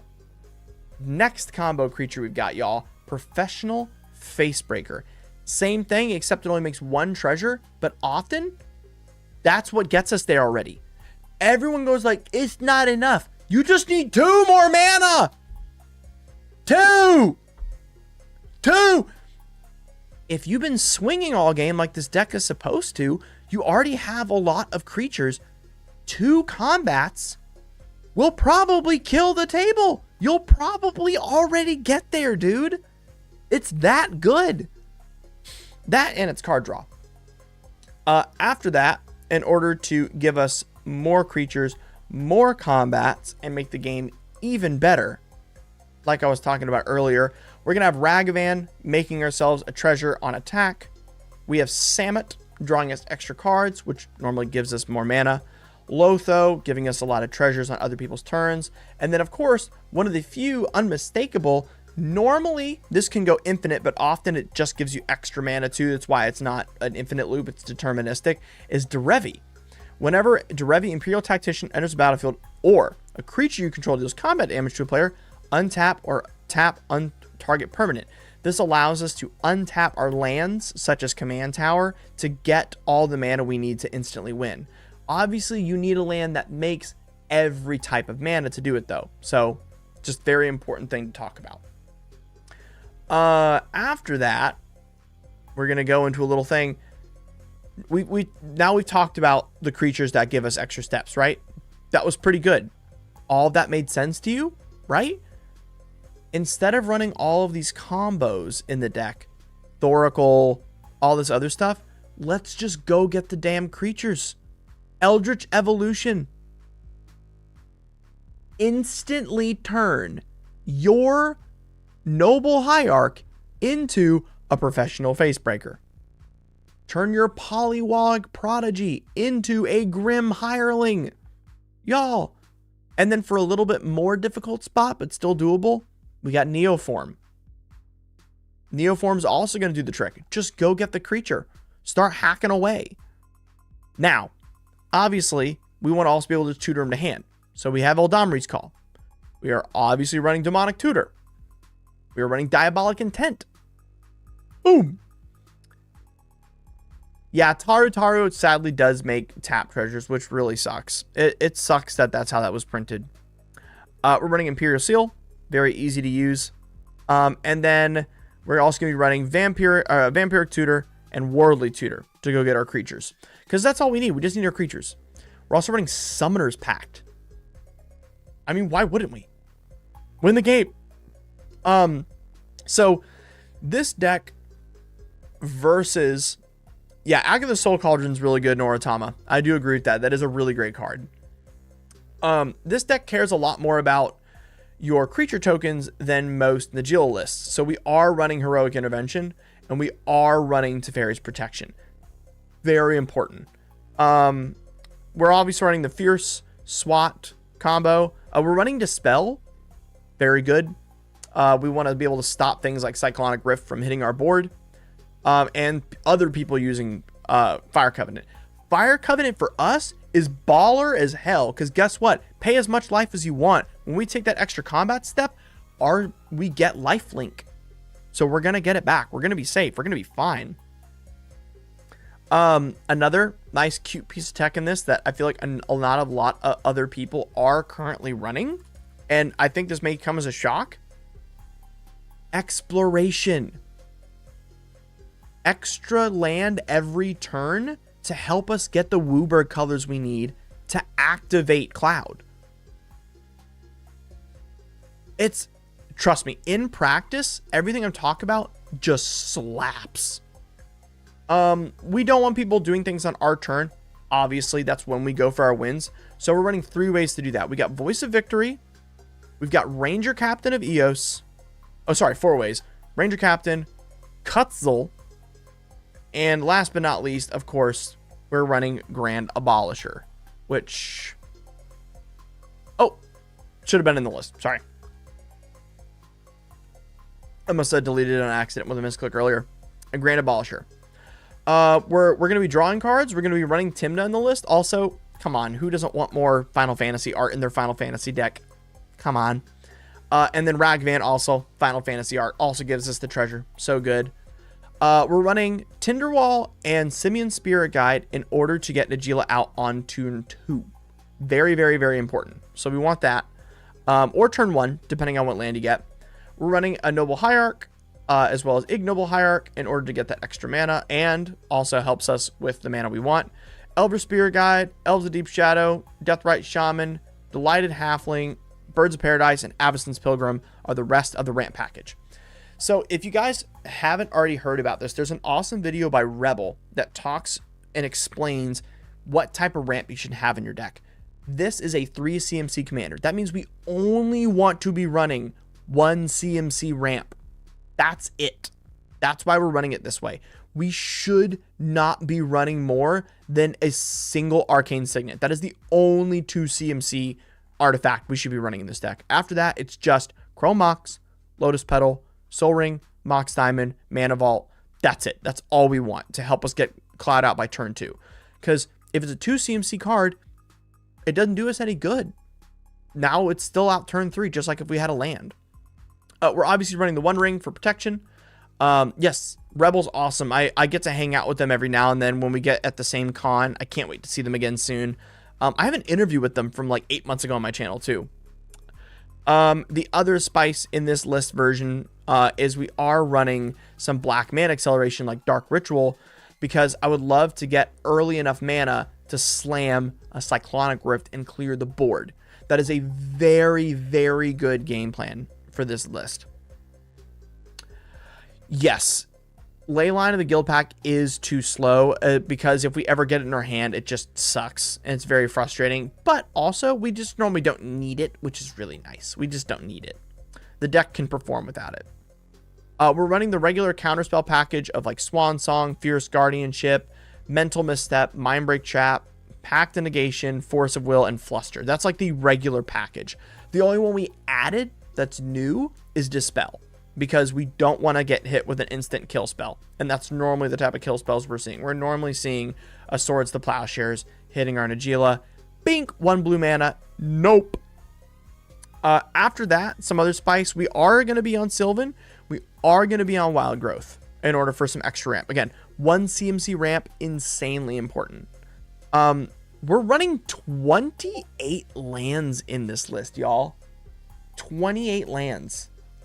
So the idea of running 28 lands, and the reason we're doing that is we don't want to miss a land drop.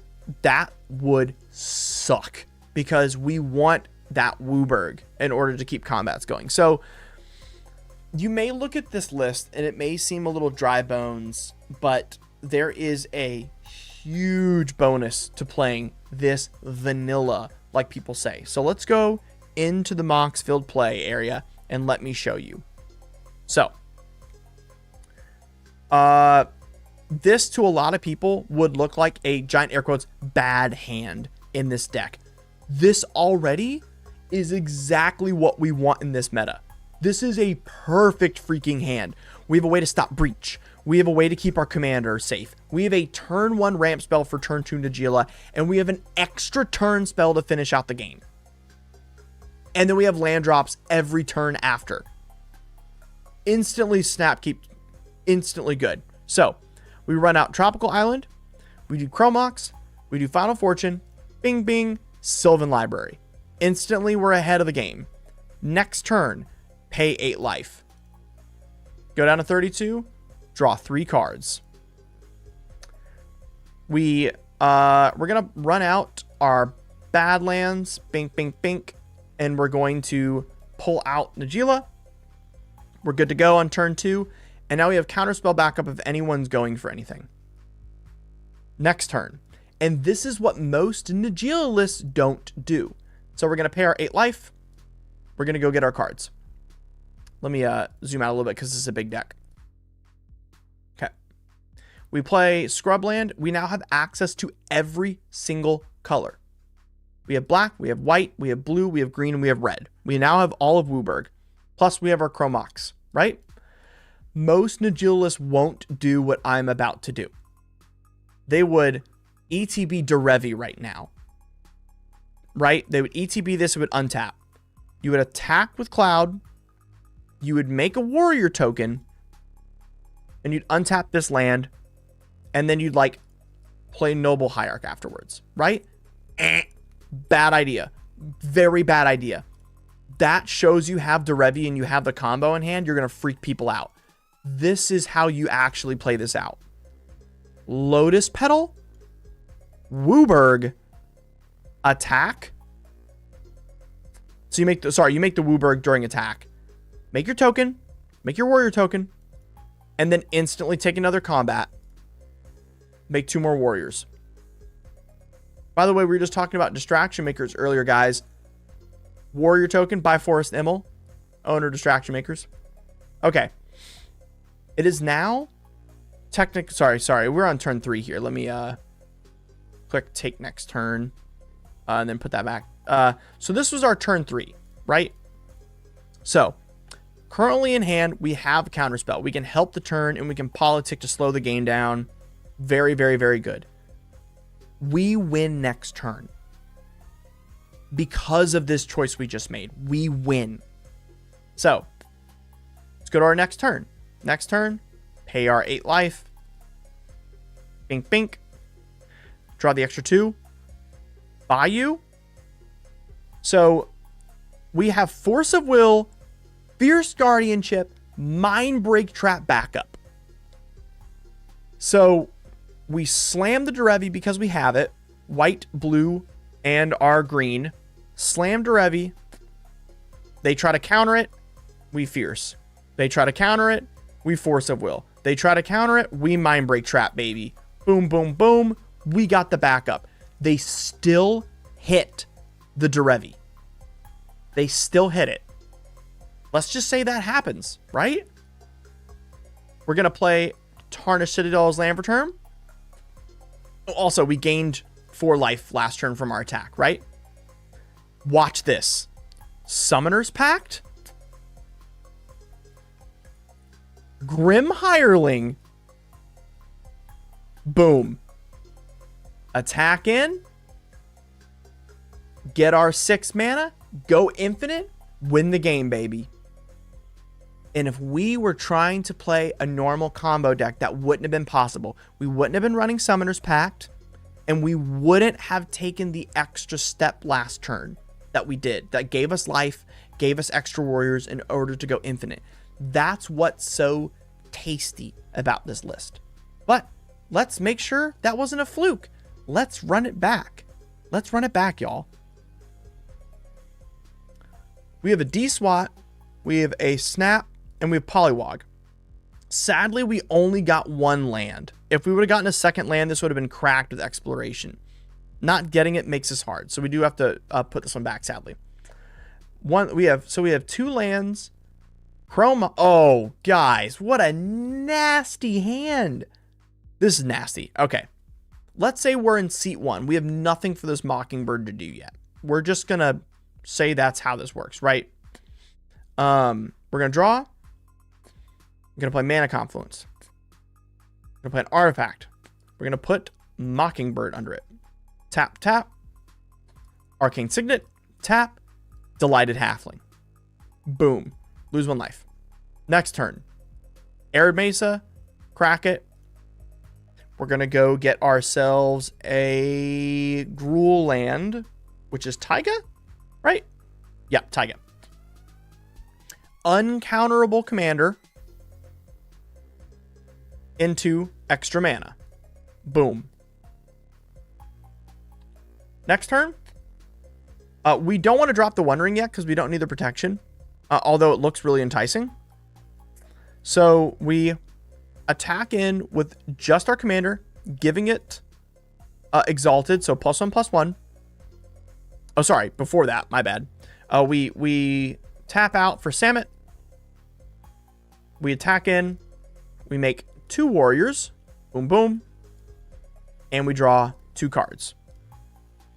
Now, if anyone tried to politic with us or didn't like that, or starts making us look bad, we Git probe them, draw a card, and we're going to start telling the table what's in their hand to take the heat off us. Very important thing to do. Next, Tinderwall. And then we get to keep up a Vampiric Tutor for next turn. So, before next turn, or during our combat of our next turn, due to drawing cards from Samut, we can simply Vamp Tutor for our win con.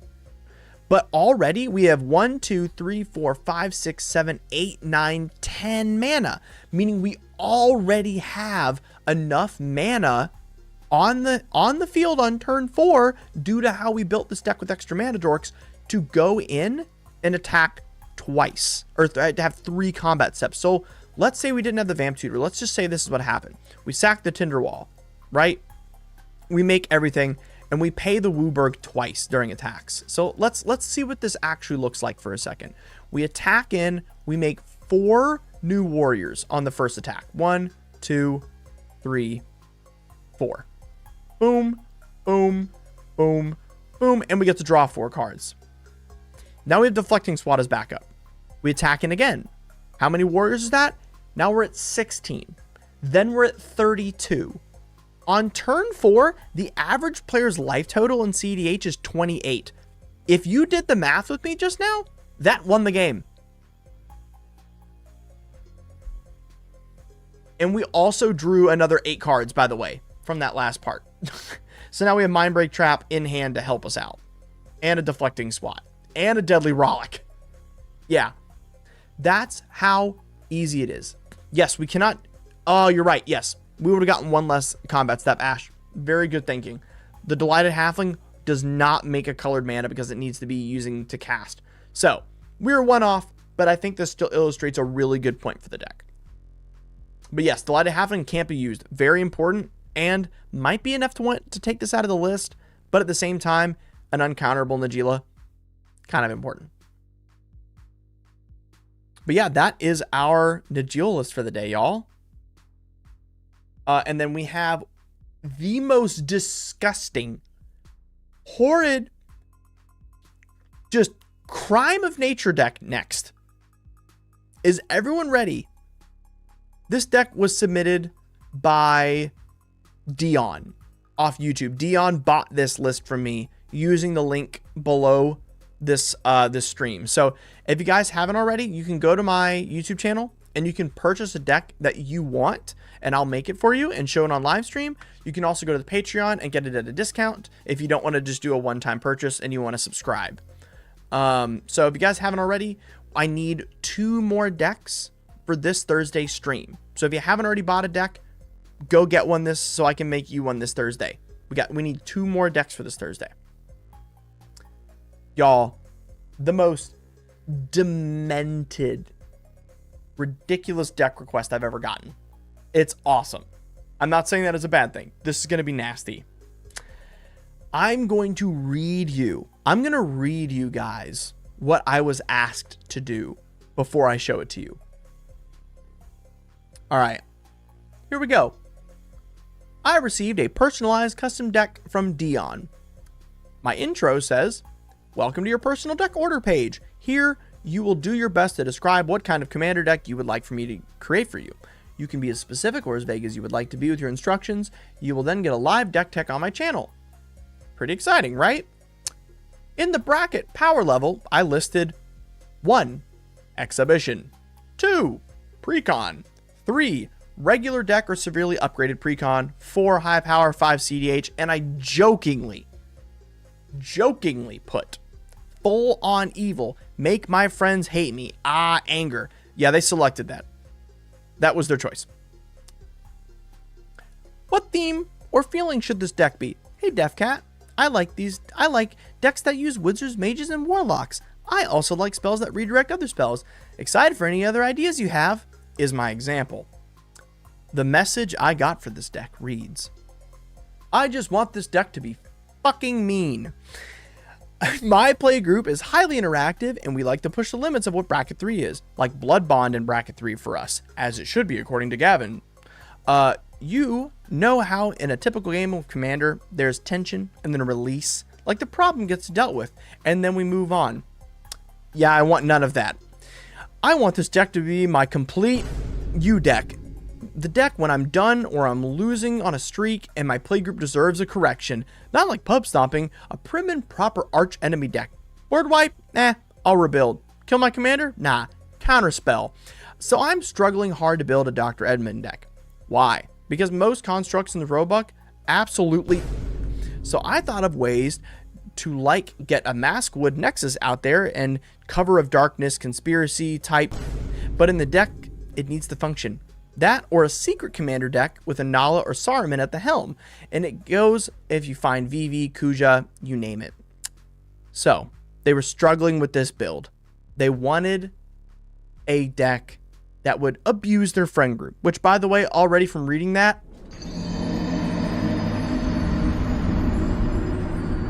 you had me at that already, y'all. They said it can be any color. They don't care what I pick. They gave me an example list. They said it would be fun to make it unique, but overall, they want that FU level power level they talked about. So, let's show the deck. Let's introduce the deck. Anala Archmage Ritualist. Asked for the most evil possible horror demented curse on nature itself. I got to choose the commander and what direction it went in. Their ideal coffee date and order is no coffee and a walk on the beach with their wife. That is not what I was expecting from a psychopath like you. Very excited for you. And guys, if you would like to recommend cards for this deck while we're doing it, join the Kitten Court. You can join my YouTube channel as a paid member, and then you get to suggest cards while we're on here, and then we do a whole court bit. It's very fun. So just understand that going into it. And if you want a deck built by me, go to that Patreon or buy one off my YouTube channel, and I'll build you one live and make a video on it. So let's go into it, y'all. Let's go into it. We're going to show you, or I am about to show you, Shadow Wizard Money Gang. This is the most demented deck I've probably built in a long time, especially at the bracket level they're asking for. Let's update what commander we're working on so everybody knows. Boom. Y'all, this deck has 9 wheels in it. 9. It runs Notion Thief. Notion Thief says if an opponent would draw a card except for the first one, they draw, and each of their draw steps, they skip it and you draw. It runs Orcish Bowmaster. We're running Narset. It gets worse. It gets a lot worse. It gets a lot worse. We're running Whispering Madness to cipher and infinitely wheel with these effects. Yeah. Y'all, I would like you to notice this deck is meant to do nothing for the first 3 turns. Nothing. We're not going to play a creature. We're not going to play barely any spells. Y'all, we're going to be casting things that no one sees coming, like Lotus Bloom, Mox Tantalite, and Thran Turbine. If I've confused you enough yet, you're about to see how nasty this deck gets. And oh, by the way, I kept this deck to bracket 3 as asked. There are only 3 game changers in this deck. Yeah, let's get into it. Anala Archmage Ritualist says Eminence. Whenever another non-token wizard enters the battlefield under your control, if Nala Archmage Ritualist is in the command zone or in the battlefield, you may pay 1. If you do, create a token that's a copy of that wizard. That token gains haste, and you can exile it at the beginning of your next end step.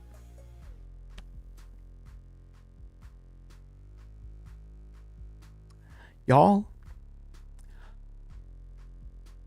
there are 4 24-step infinite combos in this deck. I had to make a PowerPoint presentation to make sure I could explain this deck to the person that bought it from me. This was a labor of hatred.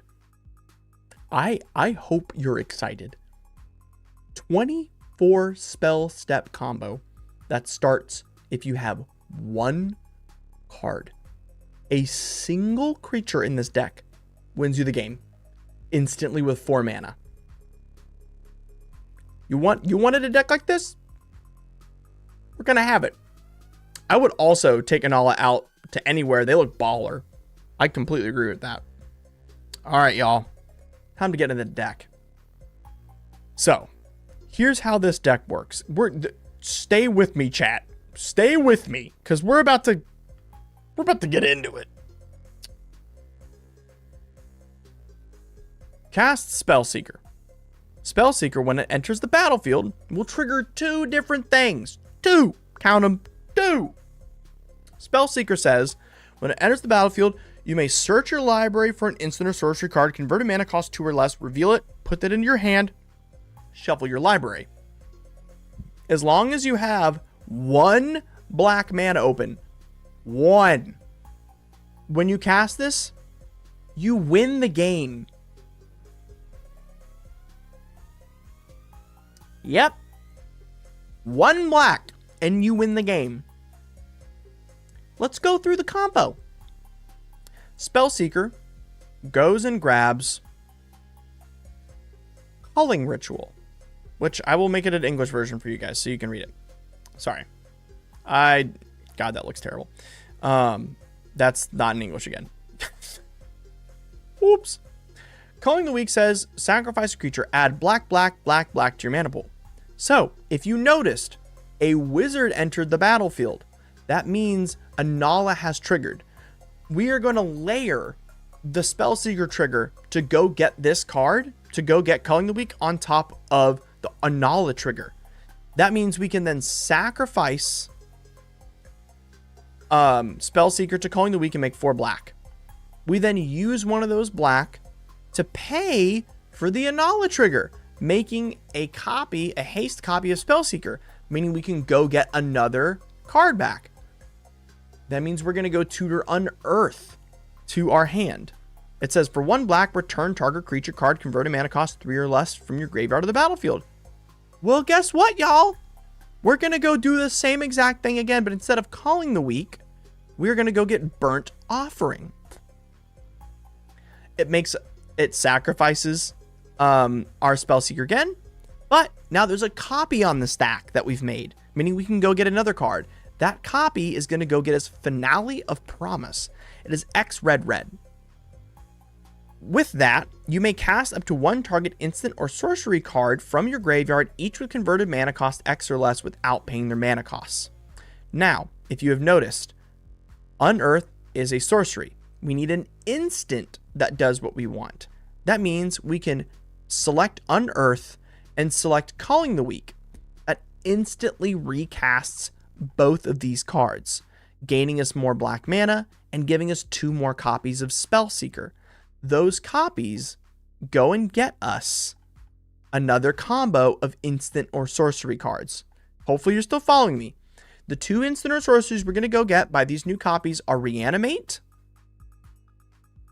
And if you know the other one, you probably should by now. I think you guys are smart enough. We're going to go get Reanimate and Entomb.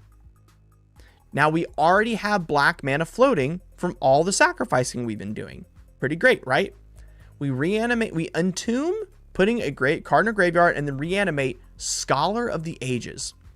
When it enters, return to a target instant or sorcery. You guys getting it here? Cards from your graveyard to your hand. We can now infinitely sacrifice and reanimate Scholar of the Ages, and we get infinite hasty 3/3 human wizards. Swing out, win the game. Can I get some amens for this? How dope is that? How dope is that?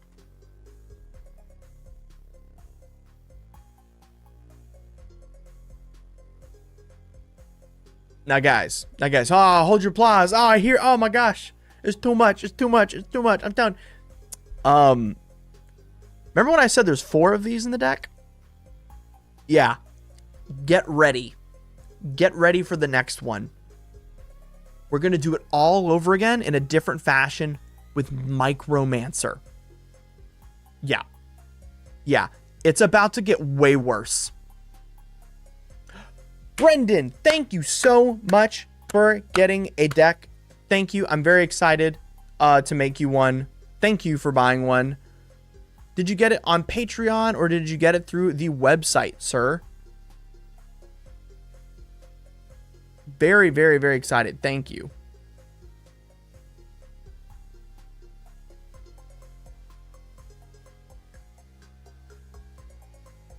Oh yeah, we're about to cook harder.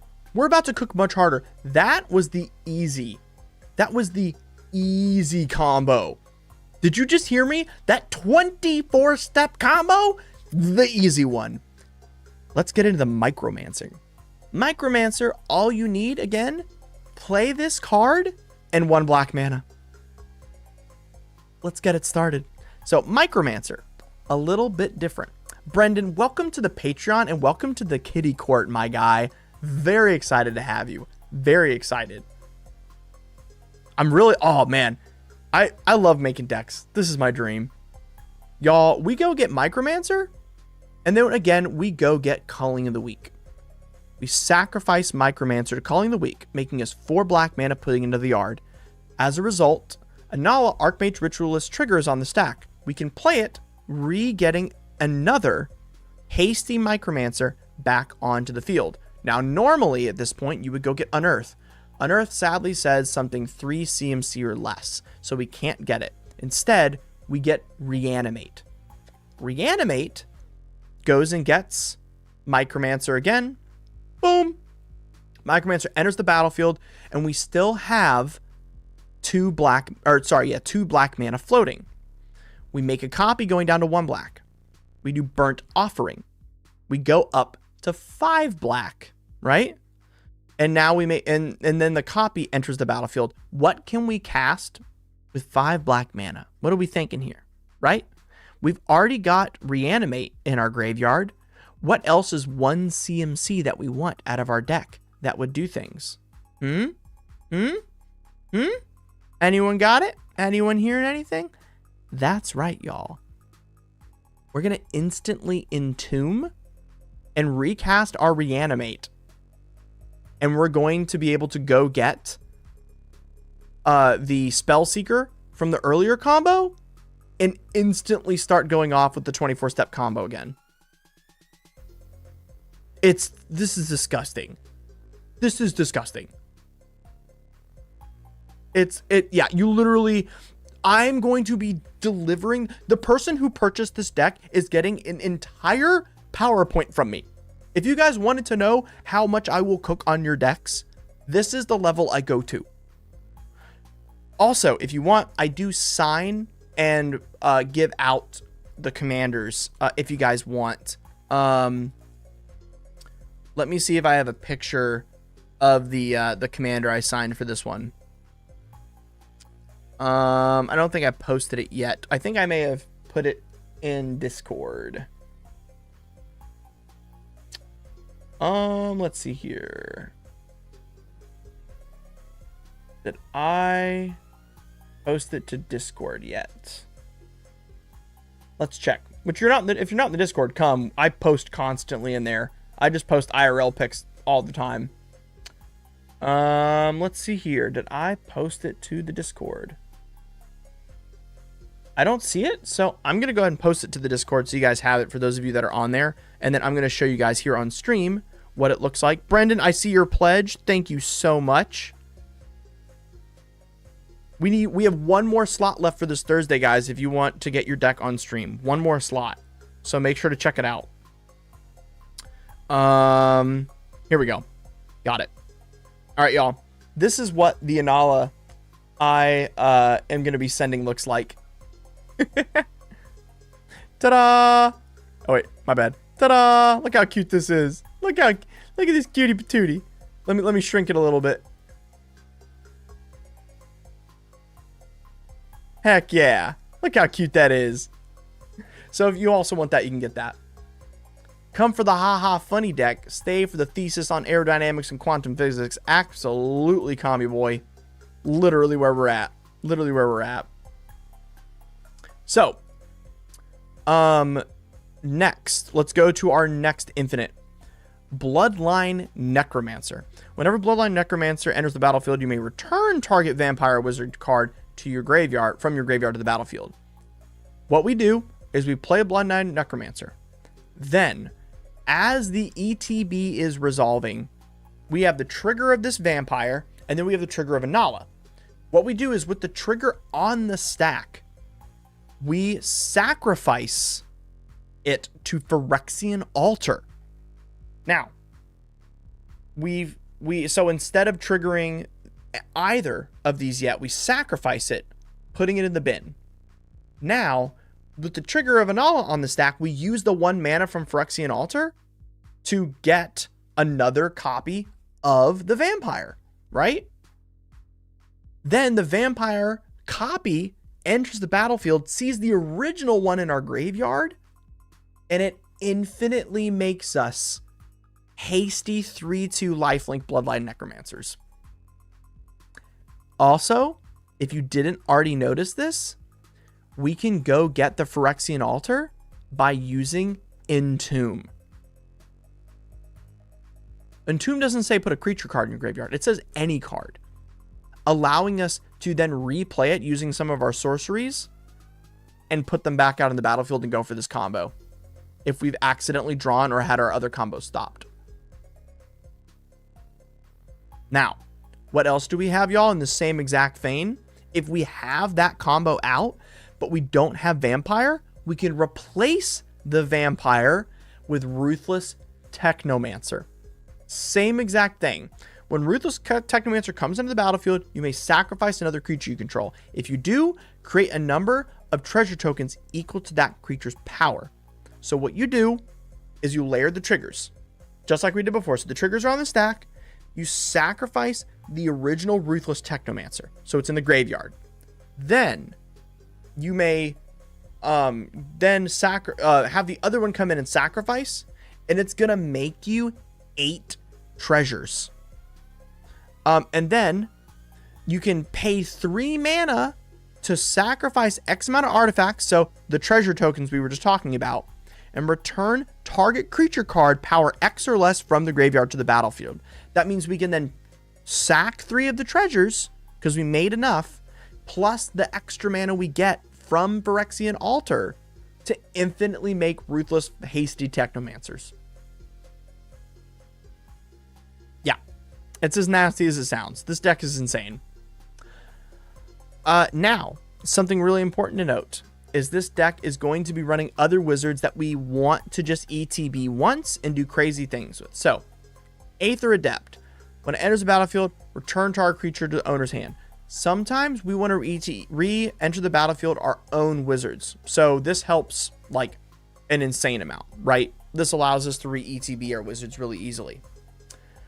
Then we have Aether Channeler that does the same exact thing, but you can also copy it to either make us 1/1 bird blockers if we need blockers, or draw us cards, because card draw is important.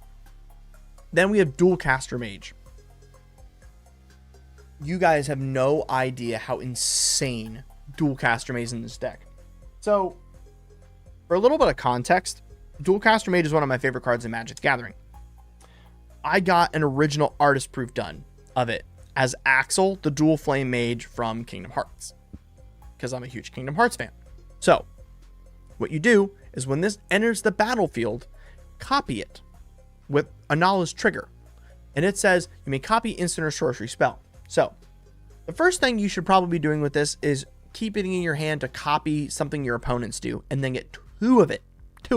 So effectively, Dualcaster Mage gets to work as a counterspell a lot of the time. But we have 5 ways to go infinite with this: Heat Shimmer, Molten Duplication, Twin Flame, or Saw in Half. 4 of the ways. Instantly go infinite with this creature. Cast the spell, flash in Dualcaster Mage, and then instantly you get infinitely hasty Dualcaster Mages. So the best part of this is normally you'll do this combo and someone else will attempt to counter your spell, right? Like Molten Duplication. You can then layer the Anala trigger, pass priority, and then get to copy your Dualcaster Mage to go for it again so they can't stop you. And then during your reanimate and animate combos with Spellseeker, if someone tries to stop you, you can instead go get Hoarding Broodlord and go tutor up this combo. Hoarding Broodlord enters the battlefield, and you go get Burnt Offering. Sorry, no, you don't get Burnt Offering. Sorry, you go get Saw in Half. You convoke it, you Saw in Half the Hoarding Broodlord, and you get 2 copies, and then you can do the same exact loops we just talked about with Spellseeker as a result. Because you find Entomb, Reanimate, and just get Spellseeker back. It's disgusting. Beseech the Mirror is our favorite way to go find Spellseeker. You can easily do it in turn 2 with 2 lands plus a Dark Ritual. Makes it real easy. Copy someone's Chord for 2, go get Thoracle and cast Demonic. Exactly. That is so good, Edge. That is insanely good. That's awesome you got to live that dream. You also asked me to make this deck evil. So I made it evil. Commandeer. We're going to be able to exile 2 blue mana, 2 blue cards from our spells and gain control of target non-creature spell. That means we can steal someone's Rhystic Study. Steal someone's Finale of Devastation. Anything we want to do. It's insane. We're obviously running Shallow Grave as well in order to reanimate things. Misdirection, Pact Negation, Mental Misstep, Mana Drain. That way we can stop people from stopping us. Very obvious. But this is bracket 3, so I excluded Force of Will because we're trying to keep the Game Changers to 3. We're running Essence Flux to re-enter the battlefield our creatures if they ever get stopped. So that way we can keep going for the Anala combos. Ghostly Flicker also combos and allows us to re-ETB multiple things straight from graveyard. So that is also a combo piece that's like a backup. And then because this deck is looking to sit back and be untouchable, what we've done is on turn 1, we've added Lotus Bloom and Mox Tantalite. That means you can sit back and act like you're doing nothing. You can just play lands for the first 3 turns, not even ever play your commander because we're never going to cast an all. There's no reason to. And then you're going to be able to cast an insane amount of stuff on turn 3. Lotus Bloom, Mox Tantalite, have an extra 4 mana for turn 3 plus your 3 lands. You can go for any of the combos we put in the deck instantly. So awesome. We're running Strike It Rich as some color fixing plus ramp, and then we're running Time Spiral to allow you to go for it again on your turn because this deck does make a lot of mana. We're running Lively Dirge as well as a 1-card combo in this deck, and Lively Dirge can also be summoned up by Spellseeker. You asked me for some hateful, nasty cards for this deck, so I also put in Valky in order to steal your friend's stuff out of their hands. 2 mana, get to choose a creature from every opponent's hand is gonna slap. It's awesome. Vidalcan, Aether Mage, and then one other card called Step Through are ways for us to go find our Spellseeker combo. So Vidalcan, Aether Mage plus Step Through allows us to Wizard Cycle it. So for colorless mana, we go and grab a wizard. Oh yeah, so Demon Square, they described their play group as people that want to play the most degenerate decks possible, but in bracket 3. So that's how we're playing this deck. That is how we're playing it. And that is what was asked of me in the end of the day. So after that, we have High Fate Trickster, so we can do this all at flash speed. Also, we can literally make a copy of it if we need to.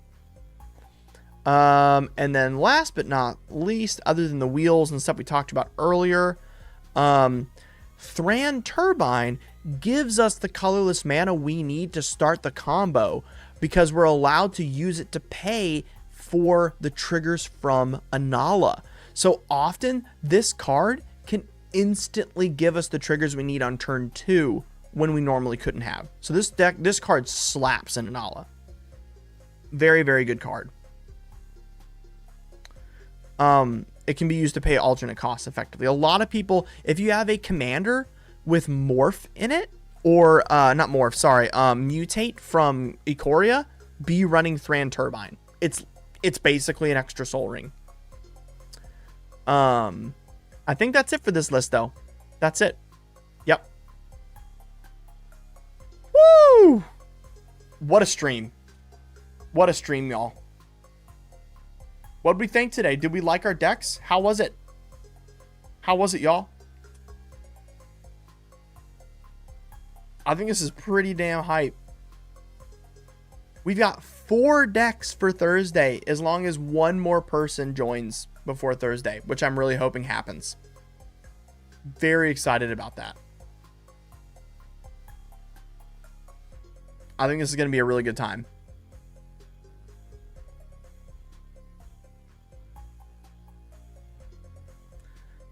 Y'all, thank you so freaking much for joining stream today. This was a blast. I can't wait to see you this Thursday. I can't wait to play with one another. And then also, if you haven't already, if you join the Patreon, we have game night tomorrow night. Oh, is Mutate considered casting a spell?